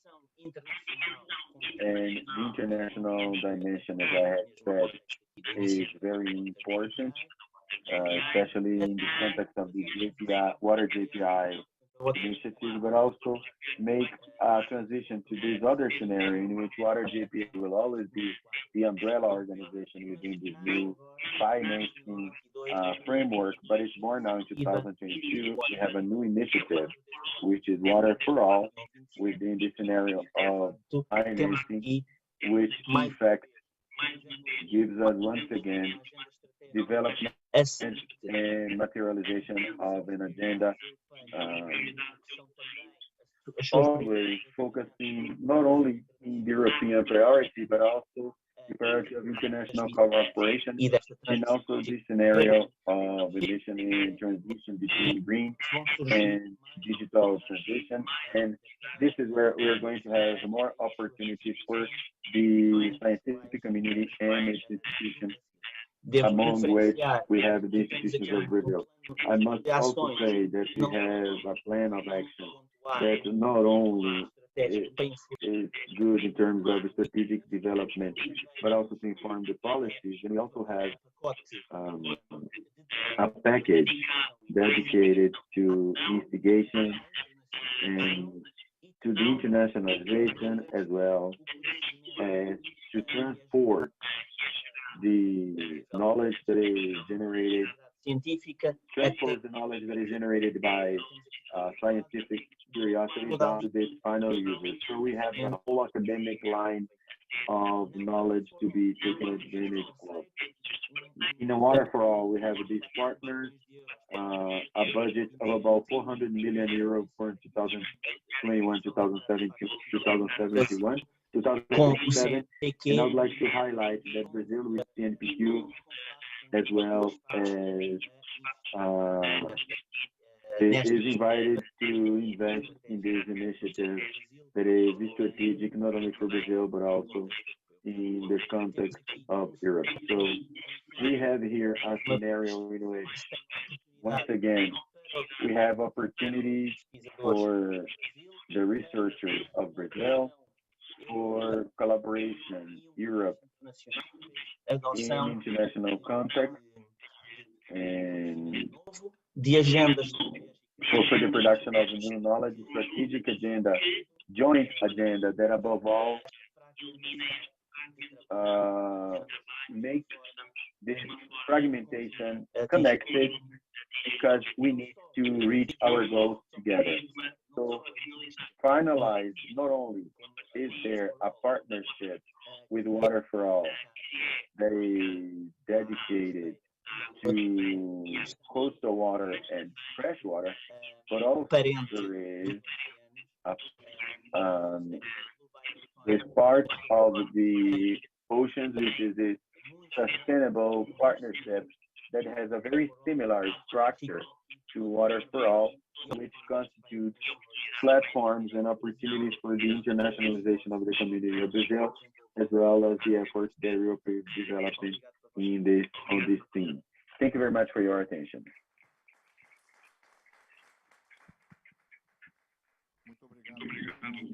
Thank you very much, Rui. I believe that we close the presentation with your vision about water. I believe that all of the community that is involved in research and was very much interested in your presentation. We are coming to the end of this panel. In fact, it's not the end, Tawan said. It's the beginning of the beginning of the beginning. It's the first panel of the first Blue Talk of preparation for the conference. So let's face it as, in fact, the beginning. There are many, many issues presented here during this forum, and challenges as well. And I believe, Thiago, that we don't have time for a debate, so I will just leave a question in the air and make some appointments before the end of the meeting so that we can be within the time allotted. It is important to say that this panel was recorded and it will be available on YouTube not only of the United Nations as well as system, as well as the Portuguese embassy.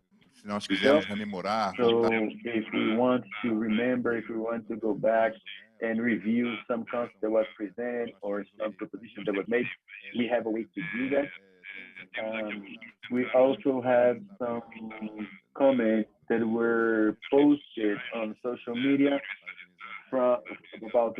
regarding universalization, congratulating Ms. Albuquerque, Nancy. We would like to congratulate her speech and also congratulate the organization of the event. People who have left comments in the comment box: Angélica Santos, Júlio César Lopo, a journalist from Inverta newspaper, Maria Teresa Gouveia from Live Coral Project, Amanda Albano, which is the agency of change producers. So we have had a great participation with great quality in our debate, and I would have to highlight in the talk as well as in the discussion of Catarina about the fact that we have to come out of our comfort zone to move forward, and we have many challenges ahead of us. Once again, it's the first Blue Talk, it's the first conversation. I am sure that we are going to come out of here and capitalize this conversation in other forums, in other circumstances. And Leo Heller highlighted the issue of looking at data and to be able to look beyond the number and see the disaggregation that is necessary, injustice that is associated. Marcela has brought a great experience on the issue of Brazil and the monitoring of SDG 6. And as a matter of fact, with the follow-up via site with publicity and access to by the society, which is important. It's important to have this reference information, and it's bilingual in Portuguese and English. Tawan about this hopeful side of having an opportunity with the possibility of broadening research, the blue economy, the ocean economy, and the sea economy, and to improve these interfaces between, as a matter of fact, internationalize and not only be here in Brazil. Leonor highlighted the issue of circular economy and the fulfillment, among other aspects, the need of considering this relationship with the fulfillment of SDGs. Who presented the proposition of programs that is so important. I'm sure that it will allow for a great exchange we already have, and I am talking from my own personal experience in terms of fresh water. Here in Brazil, I'm more connected to fresh water.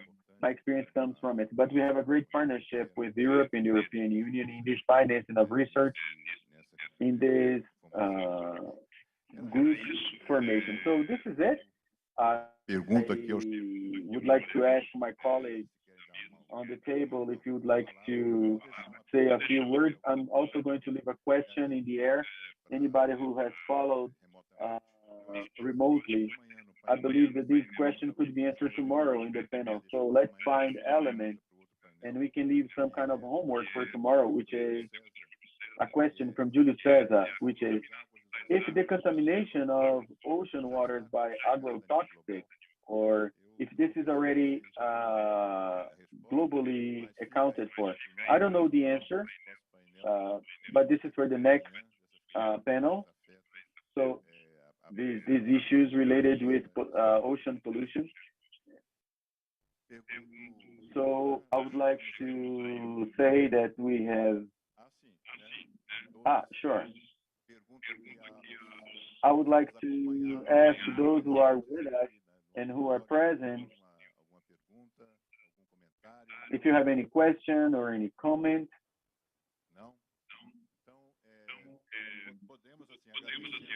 So we can thank the participation of the panelists.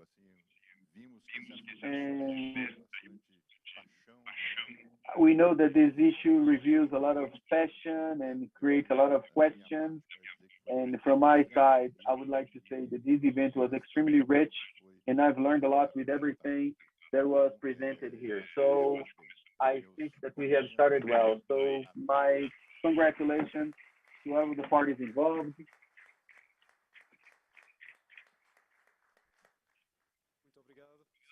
Thank you very much, Professor Oscar. Thank you very much, all of the members of the panel. We finished exactly at 12:59. I'm going to use this one last minute to make my final remarks. Now a little bit more relaxed. It was an excellent morning, very productive, with amazing intervention, and with a geography also that is very encompassing. I believe that this is an important point to highlight. We've had, in fact, a global approach, not only on the issue of water, but also from this global perspective. We had a global perspective on the issue, and this is to be saluted. We are finishing our work. I'm sure that you are happy for the quality of the intervention. I think that we all finish here today with a greater awareness regarding the need of approaching the SDGs. I'm not going to repeat what has been said. I believe the message has been conveyed in a very good fashion, but above all, the importance of not fragmenting the problem. The problem is one. The problem is of our common future, as the ambassador has highlighted. And this common future without water will not happen. So life started with water, and without water, life will end.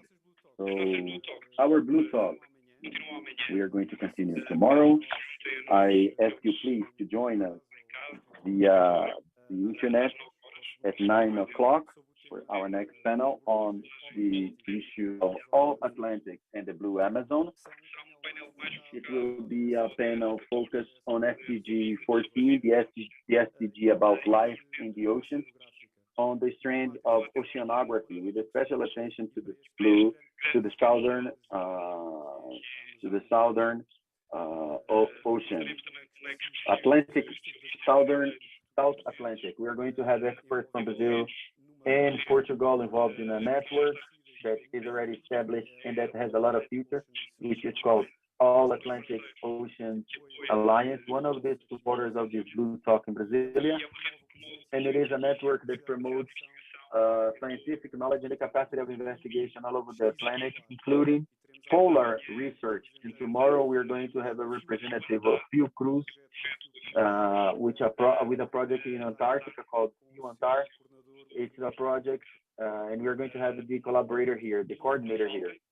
Don't miss it tomorrow. The link for access to the platform is the same, so you can use the same link that we used today. Just connect, and we are going to be here again for another day of Blue Talk. Thank you very much.